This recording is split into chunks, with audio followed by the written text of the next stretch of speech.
Part 2. Metaphysical Rebellion. Metaphysical rebellion is the movement by which man protests against his condition and against the whole of creation. It is metaphysical because it contests the ends of man and of creation. The slave protests against the condition in which he finds himself within his state of slavery. The metaphysical rebel protests against the condition in which he finds himself as a man. The rebel slave affirms that there is something in him that will not tolerate the manner in which his master treats him. The metaphysical rebel declares that he is frustrated by the universe. For both of them, it is not only a question of pure and simple negation. In both cases, in fact, we find a value judgment in the name of which the rebel refuses to approve the condition in which he finds himself. The slave who opposes his master is not concerned, let us note, with repudiating his master as a human being. He repudiates him as a master. He denies that he has the right to deny him, a slave, on grounds of necessity. The master is discredited to the exact extent that he fails to respond to a demand which he ignores. If men cannot refer to a common value, recognized by all as existing in each one, then man is incomprehensible to man. The rebel demands that this value should be clearly recognized in himself, because he knows or suspects that, without this principle, crime and disorder would reign throughout the world. An act of rebellion on his part seems like a demand for clarity and unity. The most elementary form of rebellion, paradoxically, expresses an aspiration to order. This description can be applied, word for word, to the metaphysical rebel. He attacks a shattered world in order to demand unity from it. He opposes the principle of justice, which he finds in himself, to the principle of injustice, which he sees being applied in the world. Thus all he wants, originally, is to resolve this contradiction and establish the Unitarian reign of justice if he can, or of injustice if he is driven to extremes. Meanwhile, he denounces the contradiction. Metaphysical rebellion is a claim, motivated by the concept of a complete unity against the suffering of life and death, and a protest against the human condition both for its incompleteness, thanks to death, and its wastefulness, thanks to evil. If a mass death sentence defines the human condition, then rebellion, in one sense, is its contemporary. At the same time that he rejects his mortality, the rebel refuses to recognize the power that compels him to live in this condition. The metaphysical rebel is therefore not definitely an atheist, as one might think him, but he is inevitably a blasphemer. Quite simply, he blasphemes primarily in the name of order, denouncing God as the father of death and as the supreme outrage. The rebel slave will help us to throw light on this point. He established by his protest the existence of the master against whom he rebelled, but at the same time he demonstrated that his master's power was dependent on his own subordination, and he affirmed his own power, the power of continually questioning the superiority of his master. In this respect, master and slave are really in the same boat. The temporary sway of the former is as relative as the submission of the latter. The two forces assert themselves alternately at the moment of rebellion until they confront each other for a fight to the death, and one or the other temporarily disappears. In the same way, if the metaphysical rebel ranges himself against a power whose existence he simultaneously affirms, he only admits the existence of this power at the very instant that he calls it into question. Then, he involves this superior being in the same humiliating adventure as mankind's, its ineffectual power being the equivalent of our ineffectual condition. He subjects it to our power of refusal, bends it to the unbending part of human nature, forcibly integrates it into an existence that we render absurd, and finally drags it from its refuge outside time and involves it in history, very far from the eternal stability that it can find only in the unanimous submission of all men. Thus rebellion affirms that, on its own level, any concept of superior existence is contradictory, to say the least. And so the history of metaphysical rebellion cannot be confused with that of atheism. From a certain point of view, it is even confused with the contemporary history of religious sentiment. The rebel defies more than he denies. Originally, at least, he does not suppress God. He merely talks to him as an equal. But it is not a polite dialogue. It is a polemic animated by the desire to conquer. The slave begins by demanding justice and ends by wanting to wear a crown. He must dominate in his turn. His insurrection against his condition becomes an unlimited campaign against the heavens for the purpose of bringing back a captive king who will first be dethroned and finally condemned to death. Human rebellion ends in metaphysical revolution. It progresses from appearances to acts, from the dandy to the revolutionary. When the throne of God is overturned, the rebel realizes that it is now his own responsibility to create the justice, order, and unity that he sought in vain within his own condition, and in this way to justify the fall of God. Then begins the desperate effort to create, at the price of crime and murder if necessary, the dominion of man. This will not come about without terrible consequences, of which we are so far only aware of a few. But these consequences are in no way due to rebellion itself, or at least they only occur to the extent that the rebel forgets his original purpose, tires of the tremendous tension created by refusing to give a positive or negative answer, and finally abandons himself to complete negation or total submission. Metaphysical insurrection, in its first stages, offers us the same positive content as the slave's rebellion. Our task will be to examine what becomes of this positive content of rebellion in the actions that claim to originate from it, and to explain where the fidelity or infidelity of the rebel to the origins of his revolt finally leads him. The sons of Cain, metaphysical rebellion, in the real sense of the term, does not appear in coherent form in the history of ideas until the end of the 18th century, when modern times begin to the accompaniment of the crash of falling ramparts. But from then on, its consequences develop uninterruptedly, and it is no exaggeration to say that they have shaped the history of our times. Does this mean that metaphysical rebellion had no significance previous to this date? In any event, its origins must belong to the remote past, in that we like to believe that we live in Promethean times. But is this really a Promethean age? The first mythologies describe Prometheus as an eternal martyr, chained to a pillar at the ends of the earth, condemned forever because he refuses to ask forgiveness. Aeschylus adds still further to his stature, endows him with lucidity. No misfortune can fall upon me that I have not myself already foreseen, makes him cry out his hatred of all the gods, and, plunging him into a stormy sea of mortal despair, finally abandons him to thunder and lightning. Ah, see the injustice I endure. It cannot be said, therefore, that the ancients were unaware of metaphysical rebellion. Long before Satan, they created a touching and noble image of the rebel and gave us the most perfect myth of the intelligence in revolt. The inexhaustible genius of the Greeks, which gave such a prominent place to myths of unity and simplicity, was still able to formulate the concept of insurrection. Beyond a doubt, certain characteristics of the Promethean myth still survive in the history of rebellion as we are living it. The fight against death. I have delivered men from being obsessed by death. Messianism. I have instilled blind hopes into men's minds. Philanthropy. Enemy of Zeus, for having loved mankind too much. But we must not forget that Prometheus the Firebringer, the last drama of Aeschylus's trilogy, proclaimed the reign of the pardoned rebel. The Greeks are never vindictive. In their most audacious flights, they always remain faithful to the idea of moderation, a concept they deified. Their rebel does not range himself against all creation, but against Zeus, who is never anything more than one god among many, and who himself was mortal. Prometheus himself is a demigod.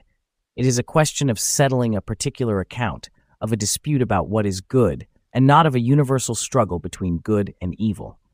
The ancients, even though they believed in destiny, believed primarily in nature, in which they participated wholeheartedly.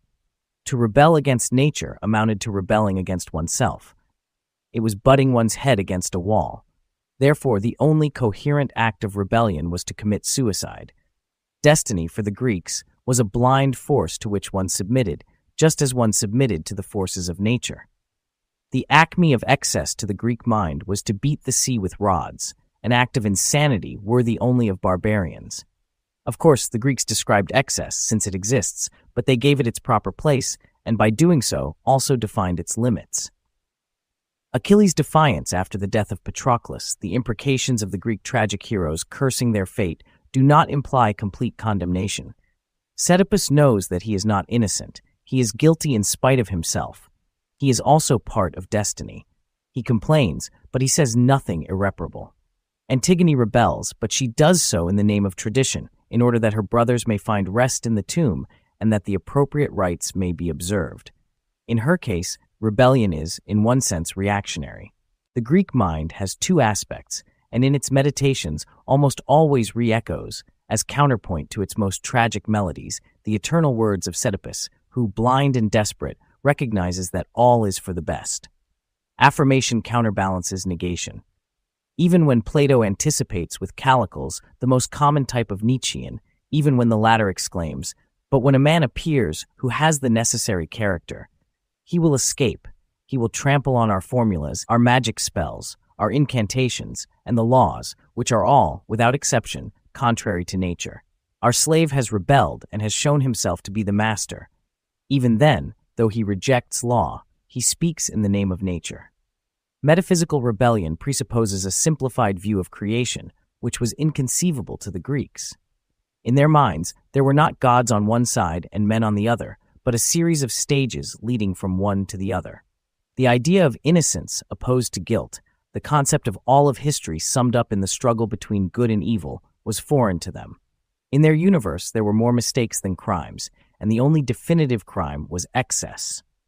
In a world entirely dominated by history, which ours threatens to become, there are no longer any mistakes but only crimes, of which the greatest is moderation. This explains the curious mixture of ferocity and forbearance which we find in Greek mythology. The Greeks never made the human mind into an armed camp, and in this respect we are inferior to them. Rebellion, after all, can only be imagined in terms of opposition to someone. The only thing that gives meaning to human protest is the idea of a personal God who has created and is therefore responsible for everything. And so we can say, without being paradoxical, that in the Western world, the history of rebellion is inseparable from the history of Christianity. We have to wait, in fact, until the very last moments of Greek thought to see rebellion begin to find expression among transitional thinkers, nowhere more profoundly than in the works of Epicurus and Lucretius. The appalling sadness of Epicurus already strikes a new note. It has its roots, no doubt, in the fear of death, with which the Greek mind was not unfamiliar. But the pathos with which this fear is expressed is very revealing. We can take precautions against all sorts of things, but so far as death is concerned, we all of us live like the inhabitants of a defenseless citadel. Lucretius is more explicit. The substance of this vast world is condemned to death and ruin. Therefore, why postpone enjoyment? We spend our lives, writes Epicurus, in waiting, and we are all condemned to die. Therefore, we must all enjoy ourselves. But what a strange form of enjoyment! It consists in sealing up the walls of the citadel, of making sure of a supply of bread and water, and of living in darkness and silence. Death hovers over us. Therefore, we must prove that death is of no importance. Like Epictetus and Marcus Aurelius, Epicurus banishes death from human existence.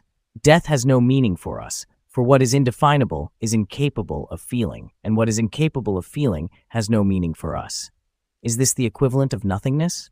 No, for everything in this particular universe is matter, and death only means a return to one's element. Existence is epitomized in a stone. The strange sensual pleasure of which Epicurus speaks consists, above all, in an absence of pain. It is the pleasure of a stone. By an admirable maneuver, which we shall find again in the great French classicists, Epicurus, in order to escape from destiny, destroys sensibility, having first destroyed its primary manifestation, hope. What this Greek philosopher says about the gods cannot be interpreted otherwise. All the unhappiness of human beings springs from the hope that tempts them from the silence of the citadel and exposes them on the ramparts in expectation of salvation. Unreasonable aspirations have no other effect than to reopen carefully bandaged wounds. That is why Epicurus does not deny the gods. He banishes them, and so precipitately that man has no alternative but to retreat once more into the citadel. The happy and immortal being has no preoccupations of his own and no concern with the affairs of others. Lucretius goes even farther. It is incontestable that the gods, by their very nature, enjoy their immortality in perfect peace, completely unaware of our affairs, from which they are utterly detached. Therefore, let us forget the gods, let us never even think about them, and neither your thoughts during the day nor your dreams at night will ever be troubled. Later, we shall rediscover this eternal theme of rebellion, but with important modifications. A God who does not reward or punish, a God who turns a deaf ear, is the rebel's only religious conception. But while Vigny will curse the silence of his divinity, Epicurus considers that, as death is inevitable, silence on the part of man is a better preparation for this fate than divine words. This strange mind wears itself out in a sustained attempt to build ramparts around mankind, to fortify the citadel and to stifle the irrepressible cry of human hope. Only when this strategic retreat has been accomplished does Epicurus, like a god among men, celebrate his victory with a song that clearly denotes the defensive aspect of his rebellion. I have escaped your ambush, O destiny. I have closed all paths by which you might assail me. We shall not be conquered either by you or by any other evil power. And when the inevitable hour of departure strikes, our scorn for those who vainly cling to existence will burst forth in this proud song. Ah, with what dignity we have lived. Alone among his contemporaries, Lucretius carries this logic much farther and finally brings it to the central problem of modern philosophy. He adds nothing fundamental to Epicurus. He, too, refuses to accept any explanatory principle that cannot be tested by the senses. The atom is only a last refuge where man, reduced to his primary elements, pursues a kind of blind and deaf immortality, an immortal death, which for Lucretius represents, as it does for Epicurus, the only possible form of happiness. He has to admit, however, that atoms do not aggregate of their own accord, and rather than believe in a superior law, and finally, in the destiny he wishes to deny, he accepts the concept of a purely fortuitous mutation, the clinamen, in which the atoms meet and group themselves together. Already, as we can see, the great problem of modern times arises, the discovery that to rescue man from destiny is to deliver him to chance. That is why the contemporary mind is trying so desperately hard to restore destiny to man, a historical destiny this time. Lucretius has not reached this point. His hatred of destiny and death is assuaged by this blind universe where atoms accidentally form human beings and where human beings accidentally return to atoms. But his vocabulary bears witness to a new kind of sensibility. The walled citadel becomes an armed camp. Mania mundi, the ramparts of the world, is one of the key expressions of Lucretius's rhetoric. The main preoccupation in this armed camp is, of course, to silence hope. But Epicurus's methodical renunciation is transformed into a quivering asceticism, which is sometimes crowned with execrations. Piety, for Lucretius, undoubtedly consists in being able to contemplate everything with an untroubled mind. But, nevertheless, his mind reels at the injustices done to man. Spurred on by indignation, he weaves new concepts of crime, innocence, culpability, and punishment into his great poem on the nature of things. In it, he speaks of religion's first crime, Iphigenia's martyred innocence, and of the tendency of the divinity to often ignore the guilty and to mete out undeserved punishment by slaughtering the innocent. If Lucretius scoffs at the fear of punishment in the next world, it is not as a gesture of defensive rebellion in the manner of Epicurus, but as a process of aggressive reasoning. Why should evil be punished when we can easily see here on earth that goodness is not rewarded? In Lucretius' epic poem, Epicurus himself becomes the proud rebel he never actually was. When in the eyes of all mankind humanity was leading an abject existence on earth, crushed beneath the weight of a religion whose hideous aspect peered down from the heights of the celestial regions, the first to dare, a Greek, a man, raised his mortal eyes and challenged the gods of Mogorel. In this way religion, in its turn, was overthrown and trampled underfoot, and this victory elevates us to the heavens. Here we can sense the difference between this new type of blasphemy and the ancient malediction. The Greek heroes could aspire to become gods, but simultaneously with the gods who already existed. At that time, it was simply a matter of promotion. Lucretius' hero, on the other hand, embarks on a revolution. By repudiating the unworthy and criminal gods, he takes their place himself. He sallies forth from the armed camp and opens the first attack on divinity in the name of human suffering. In the ancient world, murder is both inexplicable and inexpiable. Already with Lucretius, murder by man is only an answer to murder by the gods. It is not pure coincidence that Lucretius' poem ends with a prodigious image of the sanctuaries of the gods swollen with the accusing corpses of plague victims. This new language is incomprehensible without the concept of a personal god, which is slowly beginning to form in the minds of Lucretius and Epicurus' contemporaries. Only a personal god can be asked by the rebel for a personal accounting. When the personal god begins his reign, rebellion assumes its most resolutely ferocious aspect and pronounces a definitive no. With Cain, the first act of rebellion coincides with the first crime. The history of rebellion, as we are experiencing it today, has far more to do with the children of Cain than with the disciples of Prometheus. In this sense, it is the God of the Old Testament who is primarily responsible for mobilizing the forces of rebellion. Inversely, one must submit to the God of Abraham, Isaac, and Jacob when, like Pascal, one has run the full course of intellectual rebellion. The mind most prone to doubt always aspires to the greatest degree of Jansenism. From this point of view, the New Testament can be considered as an attempt to answer, in advance, every Cain in the world by painting the figure of God in softer colors and by creating an intercessor between God and man. Christ came to solve two major problems, evil and death, which are precisely the problems that preoccupy the rebel. His solution consisted, first, in experiencing them. The man-God suffers, too, with patience. Evil and death can no longer be entirely imputed to him since he suffers and dies. The night on Golgotha is so important in the history of man only because, in its shadow, the divinity abandoned its traditional privileges and drank to the last drop, despair included, the agony of death. This is the explanation of the Lama Sabachthani and the heart-rending doubt of Christ in agony.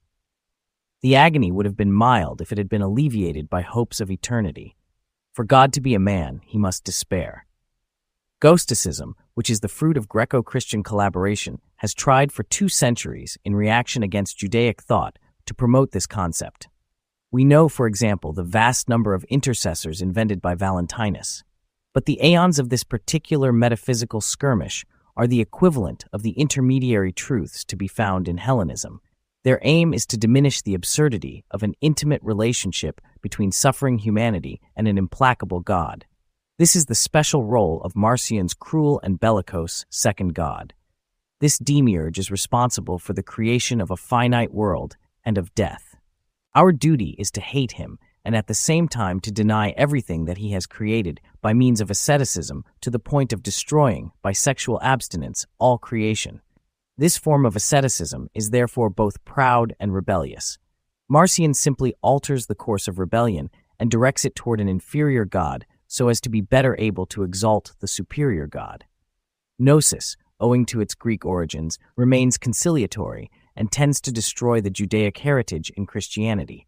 It also wanted to avoid Augustinism by anticipating it, in that Augustinism provides arguments for every form of rebellion. To Basilides, for example, the martyrs were sinners, and so was Christ, because they suffered. A strange conception, but whose aim is to remove the element of injustice from suffering. The Gnostics only wanted to substitute the Greek idea of initiation, which allows mankind every possible chance, for the concept of an all-powerful and arbitrary forgiveness. The enormous number of sects among the second-generation Gnostics indicates how desperate and diversified was the attempt on the part of Greek thought to make the Christian universe more accessible and to remove the motives for a rebellion that Hellenism considered the worst of all evils. But the Church condemned this attempt, and by condemning it, swelled the ranks of the rebels. In that the children of Cain have triumphed increasingly throughout the centuries, the God of the Old Testament can be said to have been incredibly successful. Paradoxically, the blasphemers have injected new life into the jealous God whom Christianity wished to banish from history. One of their most profoundly audacious acts was to recruit Christ into their camp by making his story end on the cross and on the bitter note of the cry that precedes his agony. By this means it was possible to preserve the implacable face of a God of hate, which coincided far better with creation as the rebels conceived it. Until Dostoevsky and Nietzsche, rebellion is directed only against a cruel and capricious divinity, a divinity who prefers, without any convincing motive, Abel's sacrifice to Cain's, and by so doing, provokes the first murder. Dostoevsky, in the realm of imagination, and Nietzsche, in the realm of fact, enormously increase the field of rebellious thought and demand an accounting from the God of love himself. Nietzsche believes that God is dead in the souls of his contemporaries. Therefore, he attacks, like his predecessor Stirner, the illusion of God that lingers, under the guise of morality, in the thought of his times. But until they appear upon the scene, the freethinkers, for example, were content to deny the truth of the history of Christ, that dull story, in Sade's words, and to maintain, by their denials, the tradition of an avenging God. On the other hand, for as long as the Western world has been Christian, the Gospels have been the interpreter between heaven and earth. Each time a solitary cry of rebellion was uttered, the answer came in the form of an even more terrible suffering. In that Christ had suffered, and had suffered voluntarily, suffering was no longer unjust, and all pain was necessary. In one sense, Christianity's bitter intuition and the legitimate pessimism concerning human behavior is based on the assumption that overall injustice is as satisfying to man as total justice. Only the sacrifice of an innocent God could justify the endless and universal torture of innocence. Only the most abject suffering by God could assuage man's agony. If everything, without exception, in heaven and earth is doomed to pain and suffering, then a strange form of happiness is possible. But from the moment when Christianity, emerging from its period of triumph, found itself submitted to the critical eye of reason, to the point where the divinity of Christ was denied, suffering once more became the lot of man. Jesus profaned is no more than just one more innocent man whom the representatives of the God of Abraham tortured in a spectacular manner. The abyss that separates the master from the slaves opens again, and the cry of revolt falls on the deaf ears of a jealous God. The freethinkers have prepared the way for this new dichotomy by attacking, with all the usual precautions, the morality and divinity of Christ. Kalat's universe sums up quite satisfactorily this world of hallucination and wretchedness, whose inhabitants begin by sniggering up their sleeves and end, with Molière's Don Juan, by laughing to high heaven. During the 2 centuries which prepare the way for the upheavals, both revolutionary and sacrilegious, of the 18th century, all the efforts of the freethinkers are bent on making Christ an innocent or a simpleton so as to annex him to the world of man, endowed with all the noble or derisory qualities of man. Thus the ground will be prepared for the great offensive against a hostile heaven. Absolute negation. Historically speaking, the first coherent offensive is that of Sade, who musters into one vast war machine the arguments of the freethinkers up to Father Meslier and Voltaire. His negation is also, of course, the most extreme. From rebellion, Sade can only deduce an absolute negative. 27 years in prison do not, in fact, produce a very conciliatory form of intelligence.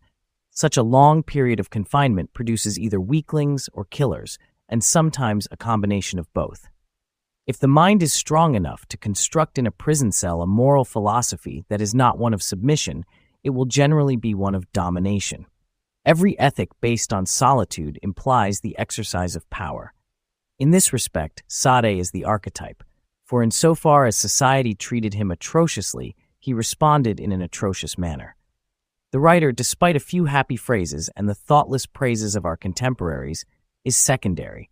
He is admired today, with so much ingenuity, for reasons which have nothing to do with literature. He is exalted as the philosopher in chains and the first theoretician of absolute rebellion. He might well have been. In prison, dreams have no limits and reality is no curb. Intelligence in chains loses in lucidity what it gains in intensity. The only logic known to Sade was the logic of his feelings. He did not create a philosophy, but pursued a monstrous dream of revenge. Only the dream turned out to be prophetic. His desperate demand for freedom led Sade into the kingdom of servitude. His inordinate thirst for a form of life he could never attain was assuaged in the successive frenzies of a dream of universal destruction. In this way, at least, Sade is our contemporary. Let us follow his successive negations. A man of letters, is Sade an atheist? He says so, and we believe him, before going to prison, in his dialogue between a priest and a dying man, and from then on we are dumbfounded by his passion for sacrilege. One of his cruelest characters, Saint Fond, does not in any sense deny God. He is content to develop a Gnostic theory of a wicked demiurge and to draw the proper conclusions from it. Saint Fond, it is said, is not Sade. No, of course not. A character is never the author who created him. It is quite likely, however, that an author may be all his characters simultaneously. Now, all Sade's atheists suppose, in principle, the non-existence of God for the obvious reason that his existence would imply that he was indifferent, wicked, or cruel. Sade's greatest work ends with a demonstration of the stupidity and spite of the divinity. The innocent Justine runs through the storm, and the wicked Noirceau swears that he will be converted if divine retribution consents to spare her life. Justine is struck by lightning, Noirceau triumphs, and human crime continues to be man's answer to divine crime. Thus, there is a freethinker wager that is the answer to the Pascalian wager. The idea of God which Sade conceives for himself is, therefore, of a criminal divinity who oppresses and denies mankind. That murder is an attribute of the divinity is quite evident, according to Sade, from the history of religions. Why, then, should man be virtuous? Sade's first step as a prisoner is to jump to the most extreme conclusions. If God kills and repudiates mankind, there is nothing to stop one from killing and repudiating one's fellow men. This irritable challenge in no way resembles the tranquil negation that is still to be found in the Dialogue of 1782. The man who exclaims, "I have nothing, I give nothing," and who concludes, "Virtue and vice are indistinguishable in the tomb," is neither happy nor tranquil. The concept of God is the only thing, according to him, which he cannot forgive man. The word forgive is already rather strange in the mouth of this expert in torture, but it is himself whom he cannot forgive for an idea that his desperate view of the world and his condition as a prisoner completely refute. A double rebellion against the order of the universe and against himself is henceforth going to be the guiding principle of Sade's reasoning, in that these two forms of rebellion are contradictory, except in the disturbed mind of a victim of persecution.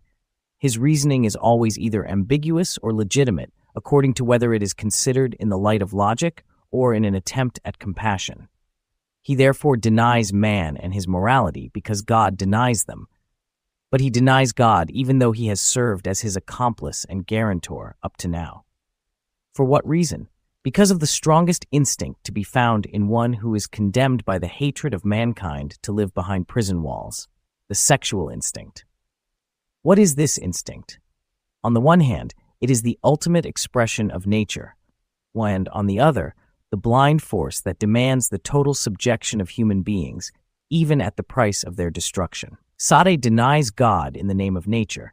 The ideological concepts of his time presented it in mechanistic form, and he makes nature a power bent on destruction. For him, nature is sex. His logic leads him to a lawless universe where the only master is the inordinate energy of desire. This is his delirious kingdom, in which he finds his finest means of expression. What are all the creatures of the earth in comparison with a single one of our desires?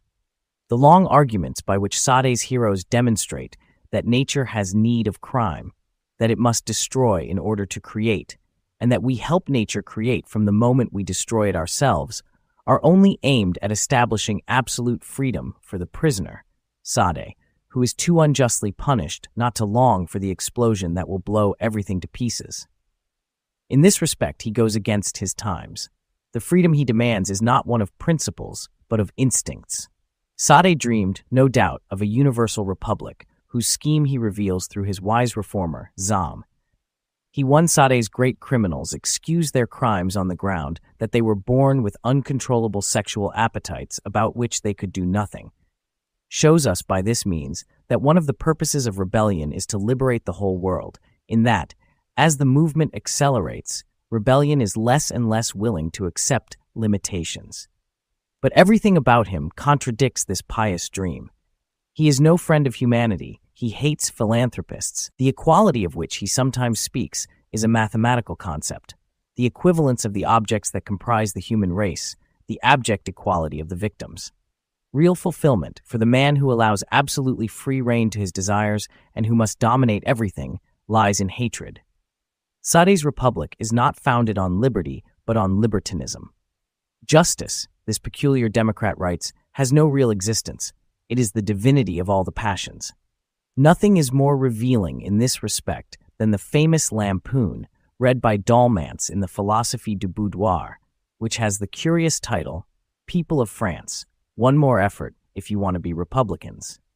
Pierre Klossowski, too, is right in attaching so much importance to it, for this lampoon demonstrates to the revolutionaries that their republic is founded on the murder of the king, who was king by divine right, and that by guillotining God on January 21st, 1793, they deprived themselves forever of the right to outlaw crime or to censure malevolent instincts. The monarchy supported the concept of a God who, in conjunction with itself, created all laws.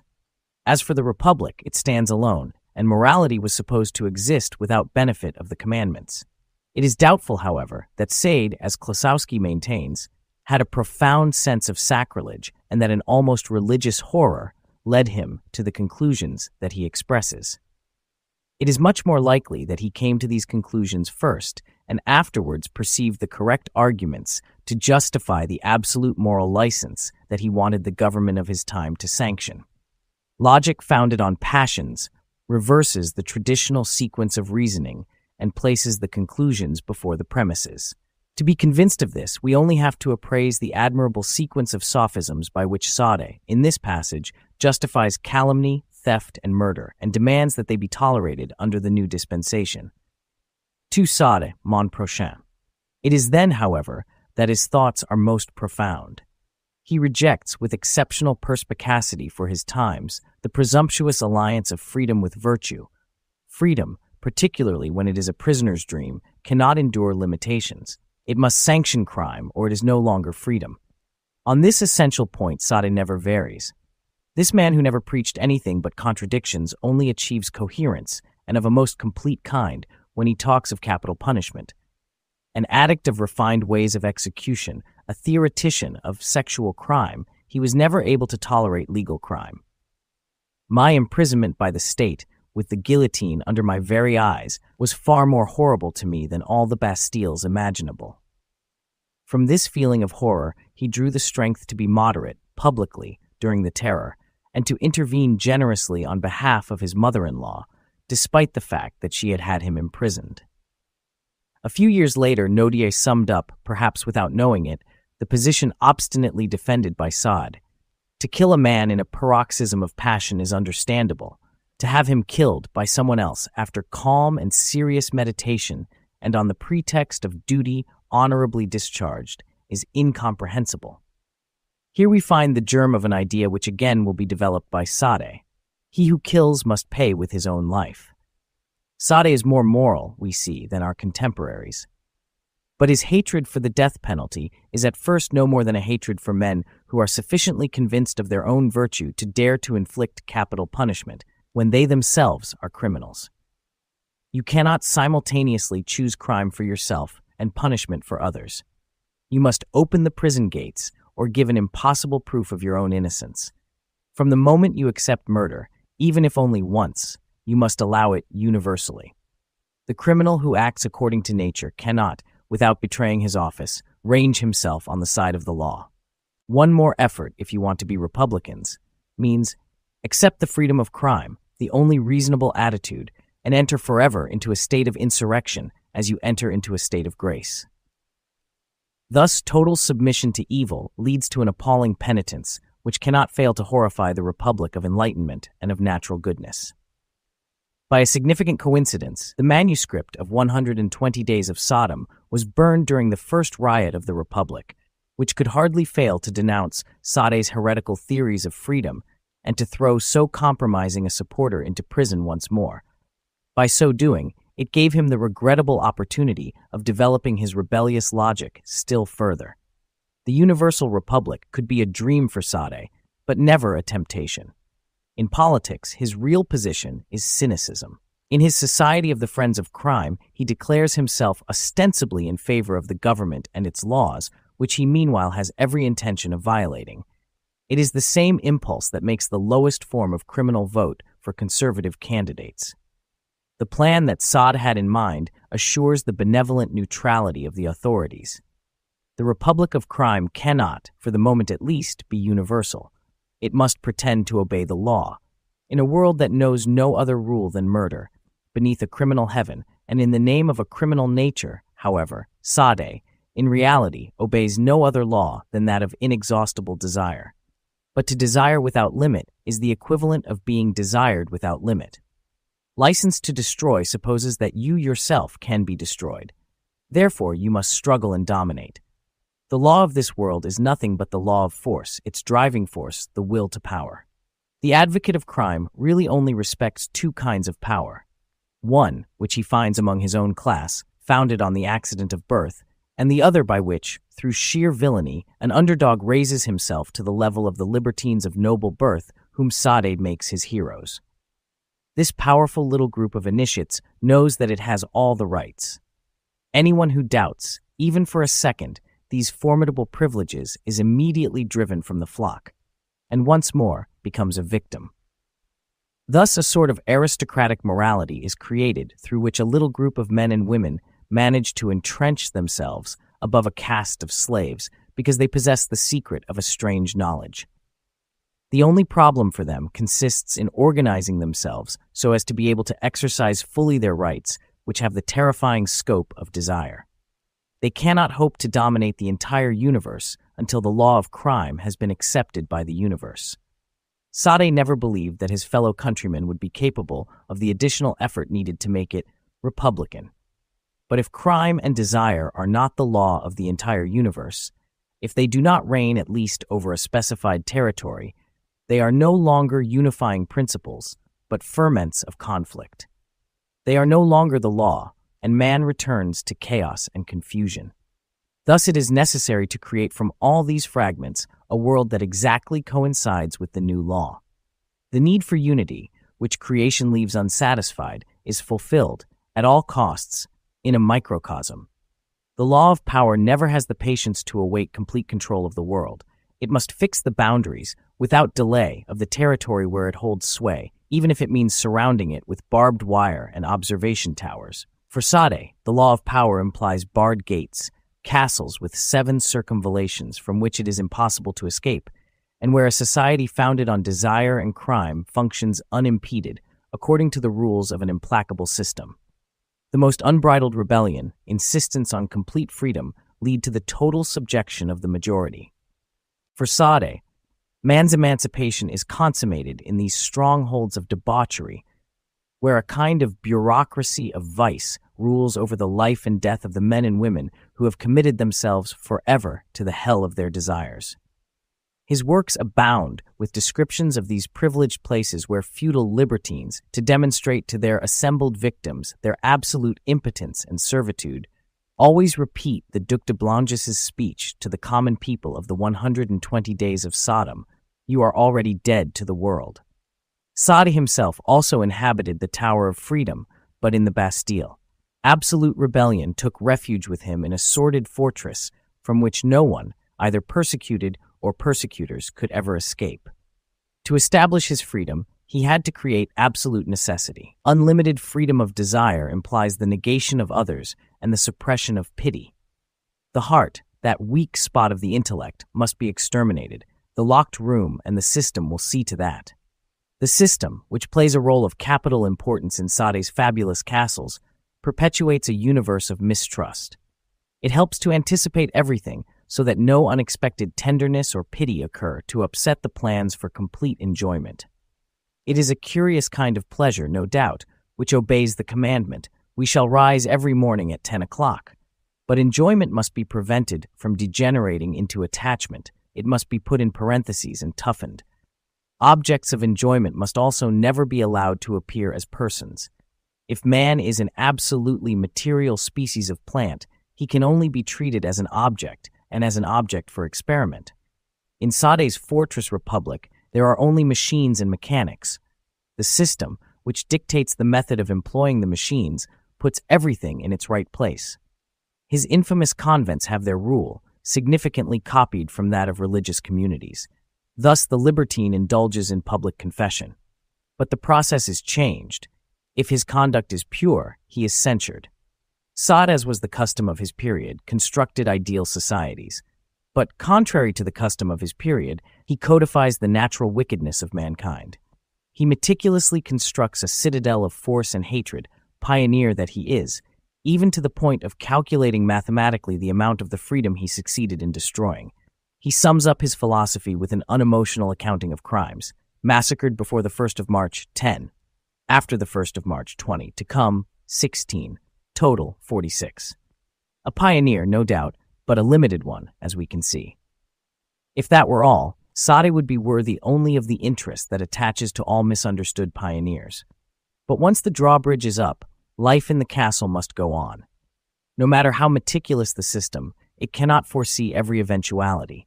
It can destroy, but it cannot create. The masters of these tortured communities do not find the satisfaction they so desperately desire. Sade often evokes the pleasant habit of crime. Nothing here, however, seems very pleasant, more like the fury of a man in chains. The point, in fact, is to enjoy oneself, and the maximum of enjoyment coincides with the maximum of destruction. To possess what one is going to kill, to copulate with suffering, those are the moments of freedom toward which the entire organization of Sade's castles is directed. But from the moment when sexual crime destroys the object of desire, it also destroys desire, which exists only at the precise moment of destruction. Then another object must be brought under subjection and killed again, and then another, and so on to an infinity of all possible objects. This leads to that dreary accumulation of erotic and criminal scenes in Sade's novels, which, paradoxically, leaves the reader with the impression of a hideous chastity. What part in this universe could pleasure play, or the exquisite joy of acquiescent and accomplice bodies? In it we find an impossible quest for escape from despair, a quest that finishes, nevertheless, in a desperate race from servitude to servitude and from prison to prison. If only nature is real, and if, in nature, only desire and destruction are legitimate, then, in that all humanity does not suffice to assuage the thirst for blood, the path of destruction must lead to universal annihilation. We must become, according to Sade's formula, nature's executioner. But even that position is not achieved too easily. When the accounts are closed, when all the victims are massacred, the executioners are left face to face in the deserted castle. Something is still missing. The tortured bodies return, in their elements, to nature and will be born again. Even murder cannot be fully consummated. Murder only deprives the victim of his first life. A means must be found of depriving him of his second. Sade contemplates an attack on creation. I abhor nature. I should like to upset its plans, to thwart its progress, to halt the stars in their courses, to overturn the floating spheres of space, to destroy what serves nature, and to succor all that harms it. In a word, to insult it in all its works, and I cannot succeed in doing so. It is in vain that he dreams of a technician who can pulverize the universe. He knows that, in the dust of the spheres, life will continue. The attack against creation is doomed to failure. It is impossible to destroy everything. There is always a remainder. I cannot succeed in doing so. The icy and implacable universe suddenly relents at the appalling melancholy by which Sade, in the end and quite unwillingly, always moves us. We could perhaps attack the sun, that deprive the universe of it, or use it to set fire to the world. Those would be real crimes. Crimes, yes, but not the definitive crime. It is necessary to go farther. The executioners eye each other with suspicion. They are alone, and one law alone governs them, the law of power. As they accepted it when they were masters, they cannot reject it if it turns against them. All power tends to be unique and solitary. Murder must be repeated. In their turn, the masters will tear one another to pieces. Sade accepts this consequence and does not flinch. A curious kind of stoicism, derived from vice, sheds a little light in the dark places of his rebellious soul. He will not try to live again in the world of affection and compromise. The drawbridge will not be lowered. He will accept personal annihilation. The unbridled force of his refusal achieves at its climax an unconditional acceptance that is not without nobility. The master consents to be the slave in his turn, and even, perhaps, wishes to be. The scaffold would be for me the throne of voluptuousness. Thus, the greatest degree of destruction coincides with the greatest degree of affirmation. The masters throw themselves on one another, and Sade's work, dedicated to the glory of libertinism, ends by being strewn with corpses of libertines struck down at the height of their powers. 3. The most powerful, the one who will survive, is the solitary, the unique, whose glorification Sade has undertaken, in other words, himself. At last he reigns supreme, master and God. But at the moment of his greatest victory, the dream vanishes. The unique turns back toward the prisoner whose unbounded imagination gave birth to him, and they become one. He is in fact alone, imprisoned in a blood-stained Bastille, entirely constructed around a still unsatisfied and henceforth undirected desire for pleasure. He has only triumphed in a dream, and those 10 volumes crammed with philosophy and atrocities recapitulate an unhappy form of asceticism, an illusory advance from the total no to the absolute yes, an acquiescence in death at last, which transfigures the assassination of everything and everyone into a collective suicide. Sade was executed in effigy, he too only killed in his imagination. Prometheus ends in Onan. Sade is still a prisoner when he dies, but this time in a lunatic asylum.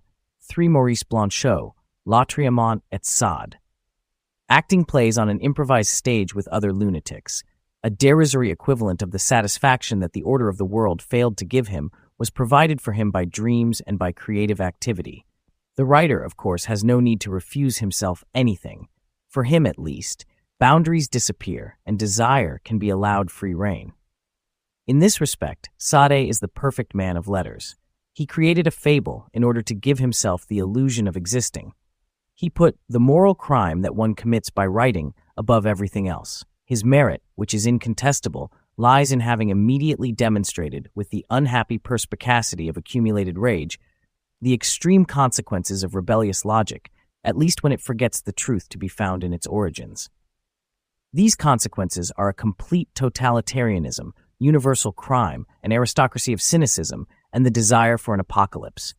They will be found again many years after his death. But having tasted them, he was caught, it seems, on the horns of his own dilemma, and could only escape the dilemma in literature. Strangely enough, it is Sade who sets rebellion on the path of literature, down which it will be led still farther by the Romantics. He himself is one of those writers of whom he says, "Their corruption is so dangerous, so active, that they have no other aim in printing their monstrous works than to extend beyond their own lives the sum total of their crimes. They can commit no more, but their accursed writings will lead others to do so, and this comforting thought which they carry with them to the tomb consoles them for the obligation that death imposes on them of renouncing this life." Thus his rebellious writings bear witness to his desire for survival. Even if the immortality he longs for is the immortality of Cain, at least he longs for it, and despite himself bears witness to what is most true in metaphysical rebellion. Moreover, even his followers compel us to do him homage. His heirs are not all writers. Of course, there is justification for saying that he suffered and died to stimulate the imagination of the intelligentsia in literary cafes. But that is not all. Sade's success in our day is explained by the dream that he had in common with contemporary thought, the demand for total freedom and dehumanization coldly planned by the intelligence. The reduction of man to an object of experiment, the rule that specises the relation between the will to power and man as an object, the sealed laboratory that is the scene of this monstrous experiment, are lessons which the theoreticians of power will discover again when they come to organizing the age of slavery. 2 centuries ahead of time and on a reduced scale, Sade extolled totalitarian societies in the name of unbridled freedom, which, in reality, rebellion does not demand. The history and the tragedy of our times really begin with him. He only believed that a society founded on freedom of crime must coincide with freedom of morals, as though servitude had its limits. Our times have limited themselves to blending, in a curious manner, his dream of a universal republic and his technique of degradation. Finally, what he hated most, legal murder, has availed itself of the discoveries that he wanted to put to the service of instinctive murder. Crime, which he wanted to be the exotic and delicious fruit of unbridled vice, is no more today than the dismal habit of a police-controlled morality. Such are the surprises of literature. The dandy's rebellion. Even after Sade's time, men of letters still continue to dominate the scene. Romanticism, Lucifer-like in its rebellion, is really only useful for adventures of the imagination. Like Sod, Romanticism is separated from earlier forms of rebellion by its preference for evil and the individual. By putting emphasis on its powers of defiance and refusal, rebellion, at this stage, forgets its positive content. Since God claims all that is good in man, it is necessary to deride what is good and choose what is evil. Hatred of death and of injustice will lead, therefore, if not to the exercise, at least to the vindication of evil and murder. The struggle between Satan and death in Paradise Lost, the favorite poem of the Romantics, symbolizes this drama, all the more profoundly in that death, with, of course, sin, is the child of Satan. In order to combat evil, the rebel renounces good because he considers himself innocent and once again gives birth to evil. The romantic hero first of all brings about the profound and, so to speak, religious blending of good and evil. This type of hero is fatal because fate confounds good and evil without man being able to prevent it.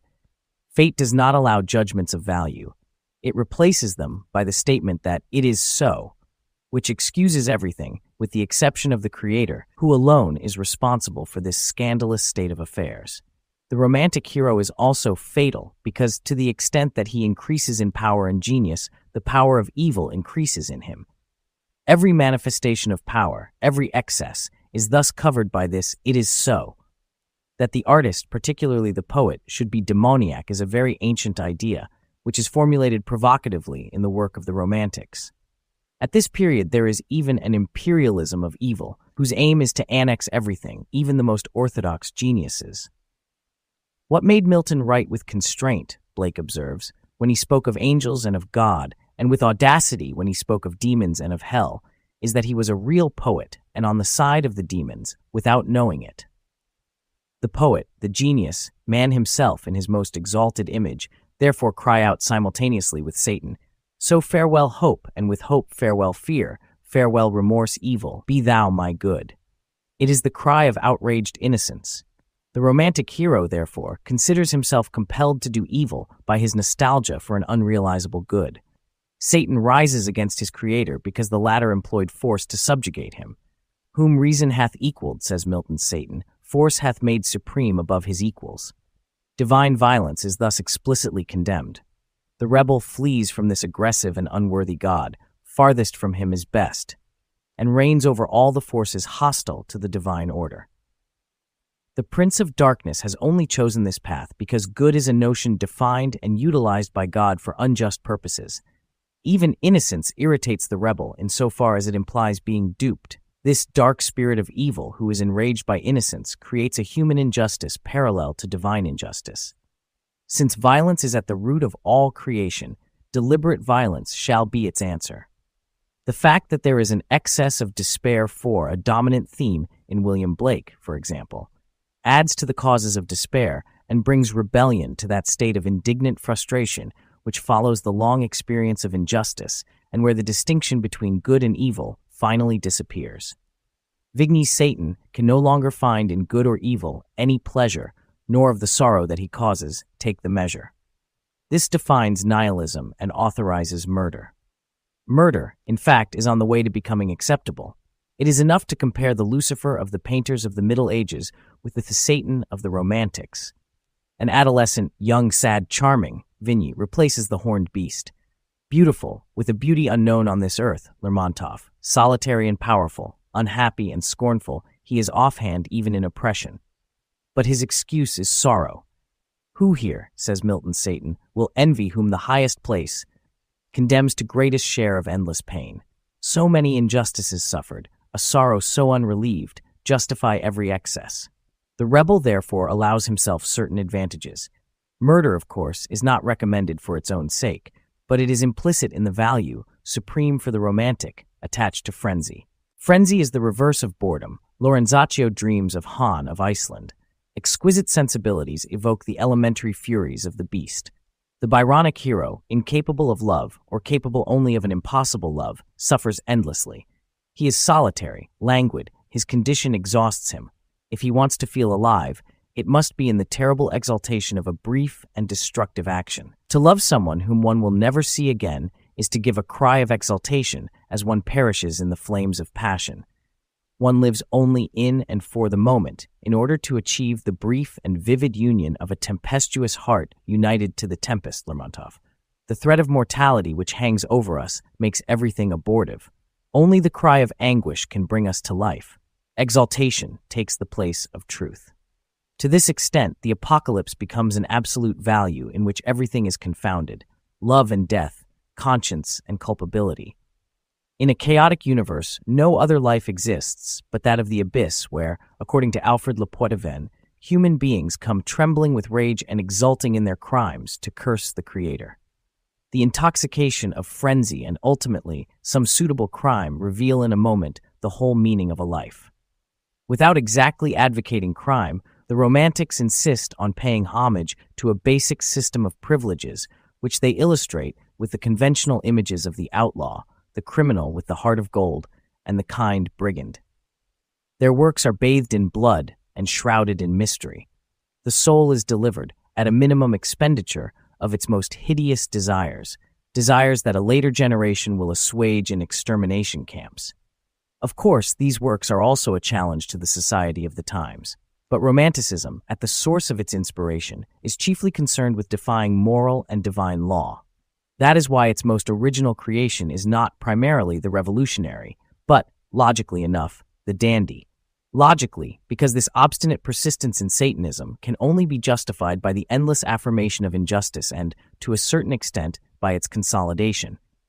Pain, at this stage, is acceptable only on condition that it is incurable. The rebel chooses the metaphysic of inevitable evil, which is expressed in the literature of damnation from which we have not yet escaped.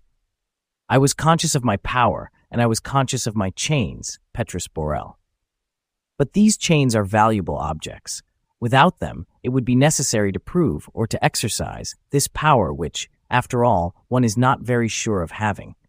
It is only too easy to end up by becoming a government employee in Algiers, and Prometheus, like the above-mentioned Borel, will devote the rest of his days to closing the cabarets and reforming morals in the colonies. All the same, every poet to be received into the fold must be damned. Charles Lassalle, the same who planned a philosophic novel, Robespierre and Jesus Christ, never went to bed without uttering several fervent blasphemies to give himself courage. Rebellion puts on mourning and exhibits itself for public admiration. Much more than the cult of the individual, Romanticism inaugurates the cult of fall. French literature still feels the effects of this. Poets are no longer damned, says Malraux. There are fewer. But the others all suffer from bad consciences, the character. It is at this point that it is logical, no longer hoping for the rule or the unity of God, determined to take up arms against an antagonistic destiny, anxious to preserve everything of which the living are still capable in a world dedicated to death. Romantic rebellion looked for a solution in the attitude that it itself assumed. The attitude assembled, in aesthetic unity, all mankind who were in the hands of fate and about to be destroyed by divine violence. The human being who is condemned to death is, at least, magnificent before he disappears, and his magnificence is his justification. It is an established fact, the only one that can be thrown in the petrified face of the God of hate. The impassive rebel does not flinch before the eyes of God.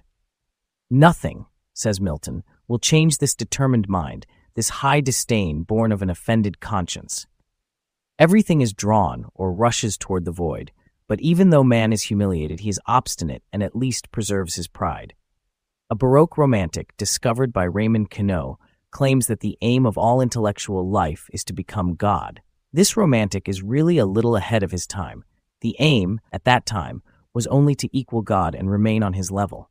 He is not destroyed, but by incessant effort he has refused any act of submission. Dandyism is a degraded form of asceticism. The dandy creates his own unity by aesthetic means, but it is an aesthetic of singularity and of negation. To live and die before a mirror, that, according to Baudelaire, was the dandy's slogan. It is indeed a coherent slogan. The dandy is, by occupation, always in opposition. He can only exist by defiance. Up to now, man derived his coherence from his creator. But from the moment that he consecrates his rupture with him, he finds himself delivered over to the fleeting moment, to the passing days, and to wasted sensibility. Therefore, he must take himself in hand. The dandy rallies his forces and creates a unity for himself by the very violence of his refusal. Profligate, like all people without a rule of life, he is coherent as an actor. But an actor implies a public. The dandy can only play a part by setting himself up in opposition. He can only be sure of his own existence by finding it in the expression of others' faces. Other people are his mirror.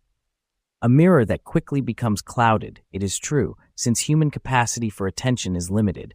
It must be ceaselessly stimulated, spurred on by provocation. The dandy, therefore, is always compelled to astonish. Singularity is his vocation, excess his way to perfection. Perpetually incomplete, always on the fringe of things, he compels others to create him while denying their values. He plays at life because he is unable to live it. He plays at it until he dies, except for the moments when he is alone and without a mirror. For the dandy, to be alone is not to exist. The Romantics talked so grandly about solitude only because it was their real horror, the one thing they could not bear. Their rebellion thrusts its roots deep, but from the Ab Prevost's Cleveland up to the time of the Dadaists, including the frenetics of 1830 and Baudelaire and the decadence of 1880, more than a century of rebellion was completely glutted by the audacities of eccentricity. If they were all able to talk of unhappiness, it is because they despaired of ever being able to conquer it, except in futile parodies, and because they instinctively felt that it remained their sole excuse and their real claim to nobility.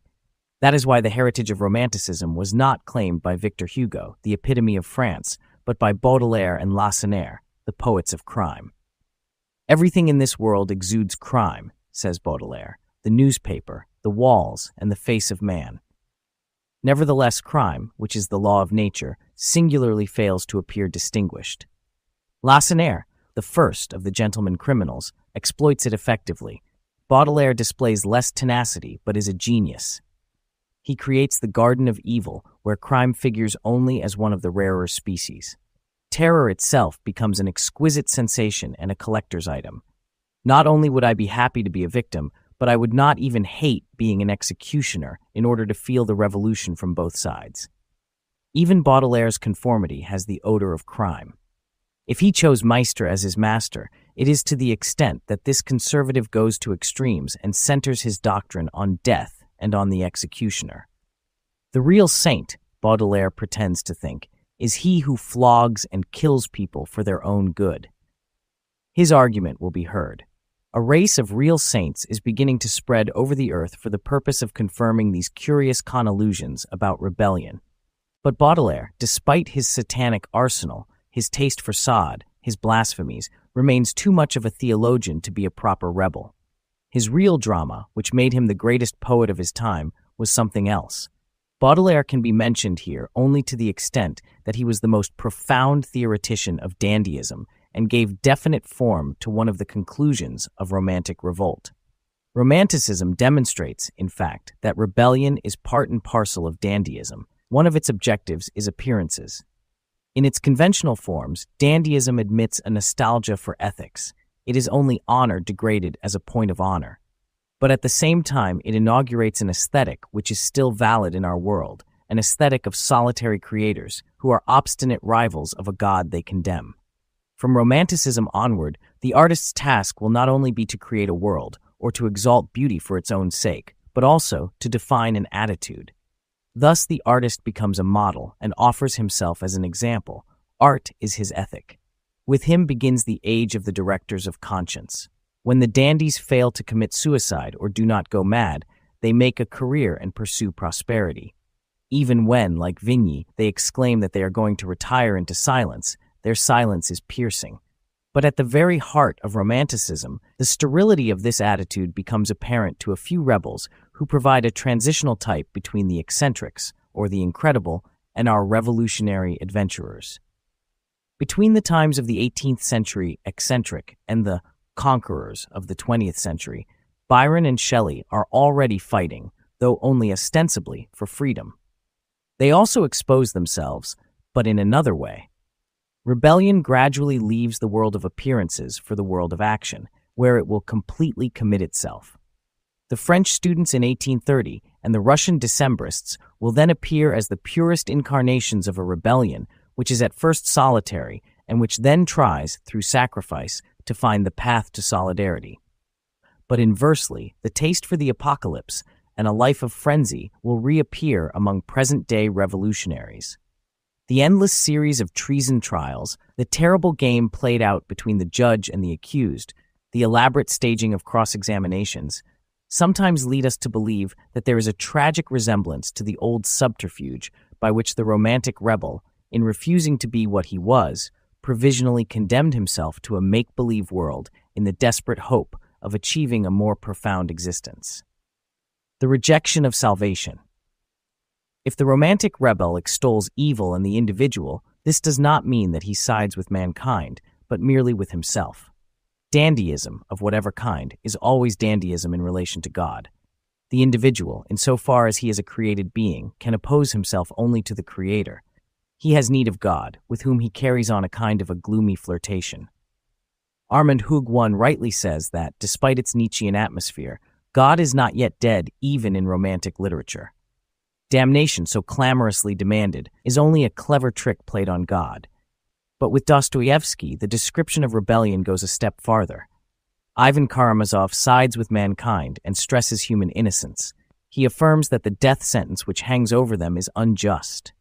Far from making a plea for evil, his first impulse, at least, is to plead for justice, which he ranks above the divinity. Thus, he does not absolutely deny the existence of God. He refutes him in the name of a moral value. The romantic rebel's ambition was to talk to God as one equal to another. Evil was the answer to evil, pride the answer to cruelty. Vigny's ideal, for example, is to answer silence with silence. Obviously, the point is to raise oneself to the level of God, which already is blasphemy. But there is no thought of disputing the power or position of the deity. The blasphemy is reverent, since every blasphemy is, ultimately, a participation in holiness. With Ivan, however, the tone changes. God, in his turn, is put on trial. If evil is essential to divine creation, then creation is unacceptable. Ivan will no longer have recourse to this mysterious God, but to a higher principle, namely, justice. He launches the essential undertaking of rebellion, which is that of replacing the reign of grace by the reign of justice. He simultaneously begins the attack on Christianity. The romantic rebels broke with God himself on the principle of hatred. Ivan explicitly rejects the mystery and consequently God on the principle of love. Only love can make us consent to the injustice done to Martha, to the exploitation of workers, and finally to the death of innocent children. If the suffering of children, says Ivan, serves to complete the sum of suffering necessary for the acquisition of truth, I affirm from now onward that truth is not worth such a price. Ivan rejects the basic interdependence introduced by Christianity between suffering and truth. Ivan's most profound utterance, the one which opens the deepest chasms beneath the rebel's feet, is his "even if, I would persist in my indignation even if I were wrong," which means that even if God existed, even if the mystery cloaked a truth, even if the starets Zosime were right, Ivan would not admit that truth should be paid for by evil suffering and the death of innocence. Ivan incarnates the refusal of salvation. Faith leads to immortal life. But faith presumes the acceptance of the mystery and of evil and resignation to injustice. The man who is prevented by the suffering of children from accepting faith will certainly not accept eternal life. Under these conditions, even if eternal life existed, Ivan would refuse it. He rejects this bargain. He would accept grace only unconditionally, and that is why he makes his own conditions. Rebellion wants all or nothing. All the knowledge in the world is not worth a child's tears. Ivan does not say that there is no truth. He says that if truth does exist, it can only be unacceptable. Why? Because it is unjust. The struggle between truth and justice is begun here for the first time, and it will never end. Ivan, by nature a solitary and therefore a moralist, will satisfy himself with a kind of metaphysical Don Quixotism. But a few decades more, and an immense political conspiracy will attempt to prove that justice is truth. In addition, Ivan is the incarnation of the refusal to be the only one saved. He throws in his lot with the damned, and, for their sake, rejects eternity. If he had faith, he could in fact be saved. but others would be damned and suffering would continue. There is no possible salvation for the man who feels real compassion.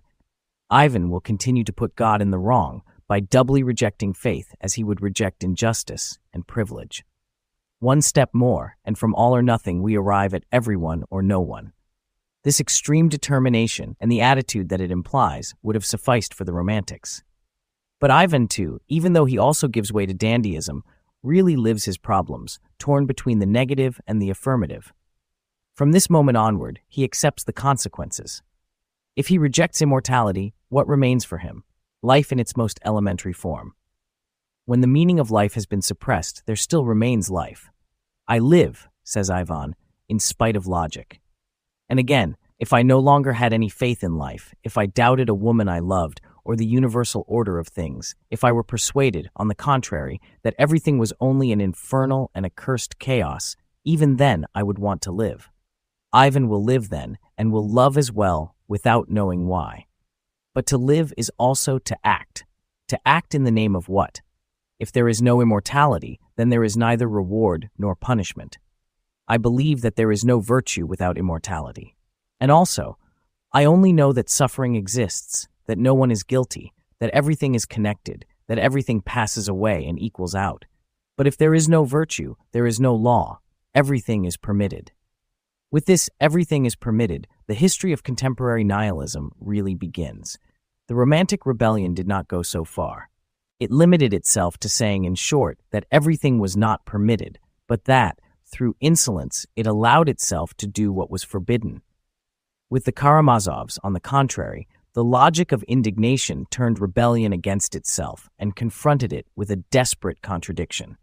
The essential difference is that the Romantics allowed themselves moments of complacence, while Ivan compelled himself to do evil so as to be coherent. He would not allow himself to be good.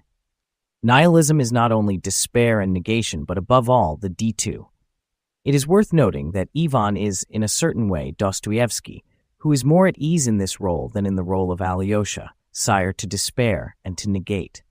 The same man who so violently took the part of innocence, who trembled at the suffering of a child, who wanted to see with his own eyes the lamb lie down with the lion, the victim embrace his murderer, from the moment that he rejects divine coherence and tries to discover his own rule of life, recognizes the legitimacy of murder. Ivan rebels against a murderous God, but from the moment that he begins to rationalize his rebellion, he deduces the law of murder. If all is permitted, he can kill his father, or at least allow him to be killed. Long reflection on the condition of mankind as people sentenced to death only leads to the justification of crime. Ivan simultaneously hates the death penalty. Describing an execution, he says furiously, "His head fell in the name of divine grace," and condones crime in principle. Every indulgence is allowed the murderer, none is allowed the executioner. This contradiction, which Sade swallowed with ease, chokes Ivan Karamazov. He pretends to reason, in fact, as though immortality did not exist, while he only goes so far as to say that he would refuse it even if it did exist. In order to protest against evil and death, he deliberately chooses to say that virtue exists no more than does immortality, and to allow his father to be killed. He consciously accepts his dilemma, to be virtuous and illogical, or logical and criminal. His prototype, the devil, is right when he whispers, "You are going to commit a virtuous act, and yet you do not believe in virtue. That is what angers and torments you." The question that Ivan finally poses, the question that constitutes the real progress achieved by Dostoevsky in the history of rebellion, is the only one in which we are interested here. Can one live and stand one's ground in a state of rebellion? Ivan allows us to guess his answer. One can live in a state of rebellion only by pursuing it to the bitter end. What is the bitter end of metaphysical rebellion? Metaphysical revolution. The master of the world, after his legitimacy has been contested, must be overthrown. Man must occupy his place. As God and immortality do not exist, the new man is permitted to become God. But what does becoming God mean? It means, in fact, recognizing that everything is permitted and refusing to recognize any other law but one's own. Without it being necessary to develop the intervening arguments, we can see that to become God is to accept crime, a favorite idea of Dostoevsky's intellectuals. Ivan's personal problem is, then, to know if he will be faithful to his logic, and if, on the grounds of an indignant protest against innocent suffering, he will accept the murder of his father with the indifference of a man-god. We know his solution. Ivan allows his father to be killed. Too profound to be satisfied with appearances, too sensitive to perform the deed himself, he is content to allow it to be done. But he goes mad. The man who could not understand how one could love one's neighbor cannot understand either how one can kill him. Caught between unjustifiable virtue and unacceptable crime, consumed with pity and incapable of love, a recluse deprived of the benefits of cynicism, this man of supreme intelligence is killed by contradiction. "My mind is of this world," he said. "What good is it to try to understand what is not of this world?" But he lived only for what is not of this world, and his proud search for the absolute is precisely what removed him from the world of which he loved no part. The fact that Ivan was defeated does not obviate the fact that once the problem is posed, the consequence must follow.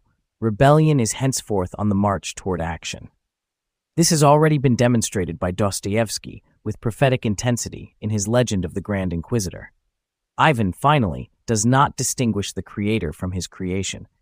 "It is not God whom I reject," he says, "it is creation." In other words, it is God the Father, indistinguishable from what he has created. His plot to usurp the throne, therefore, remains completely moral. He does not want to reform anything in creation.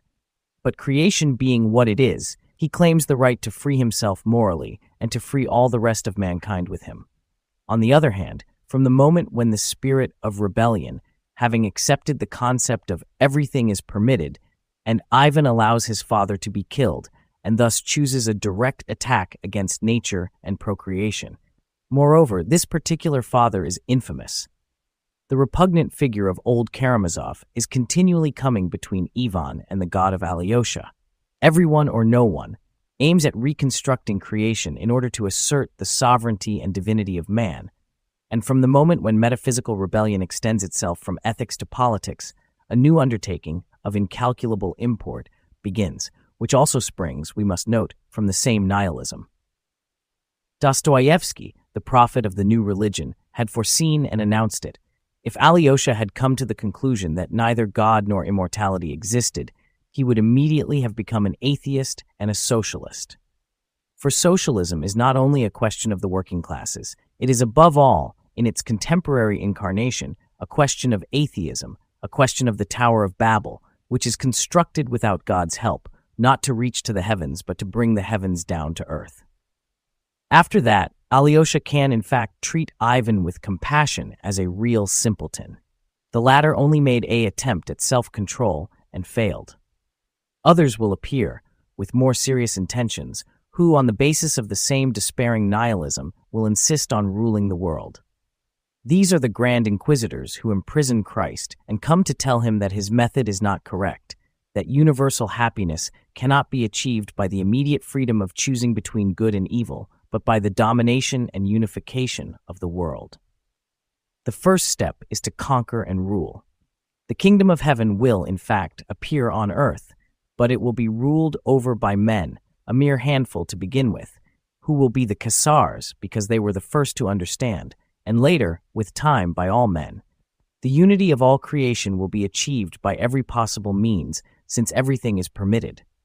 The Grand Inquisitor is old and tired, for the knowledge he possesses is bitter. He knows that men are lazy rather than cowardly, and that they prefer peace and death to the liberty of discerning between good and evil. He has pity, a cold pity, for the silent prisoner whom history endlessly deceives. He urges him to speak, to recognize his misdeeds, and, in one sense, to approve the actions of the Inquisitors and of the Caesars. But the prisoner does not speak. The enterprise will continue, therefore, without him. He will be killed.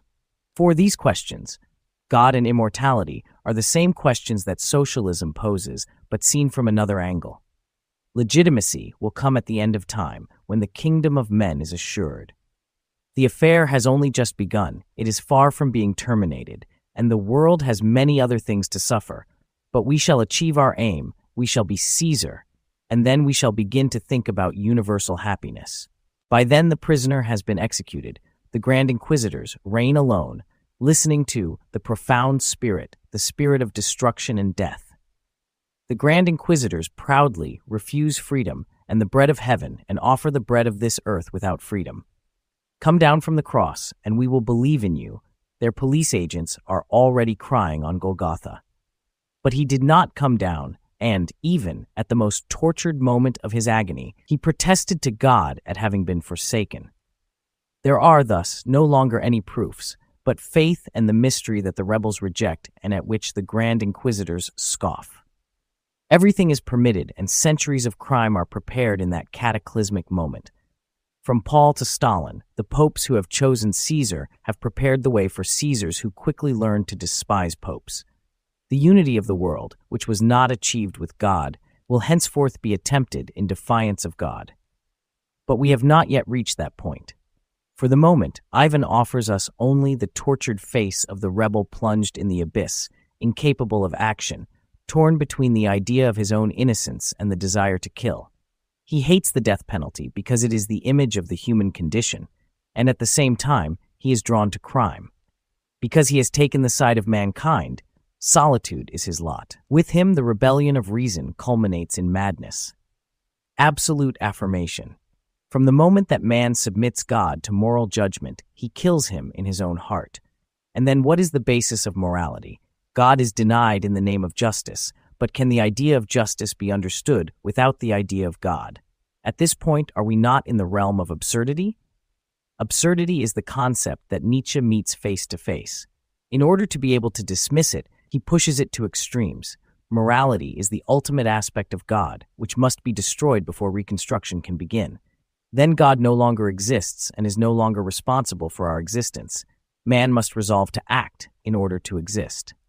The unique, even before Nietzsche, Stirner wanted to eradicate the very idea of God from man's mind, after he had destroyed God himself. But unlike Nietzsche, his nihilism was gratified.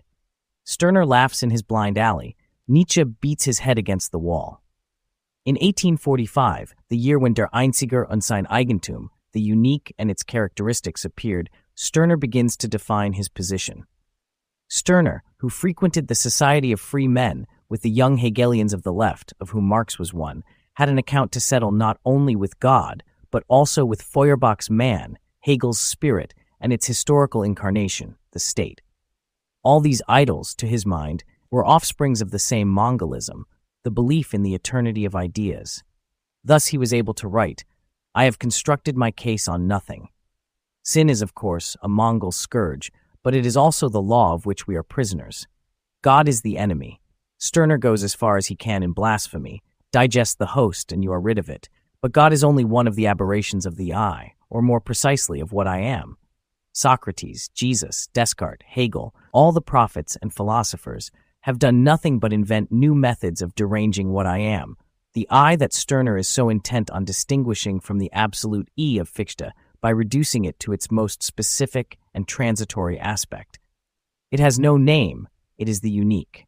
For Stirner, the history of the universe, up to the time of Jesus, is nothing but a sustained effort to idealize reality. This effort is incarnated in the ideas and rites of purification which the ancients employed.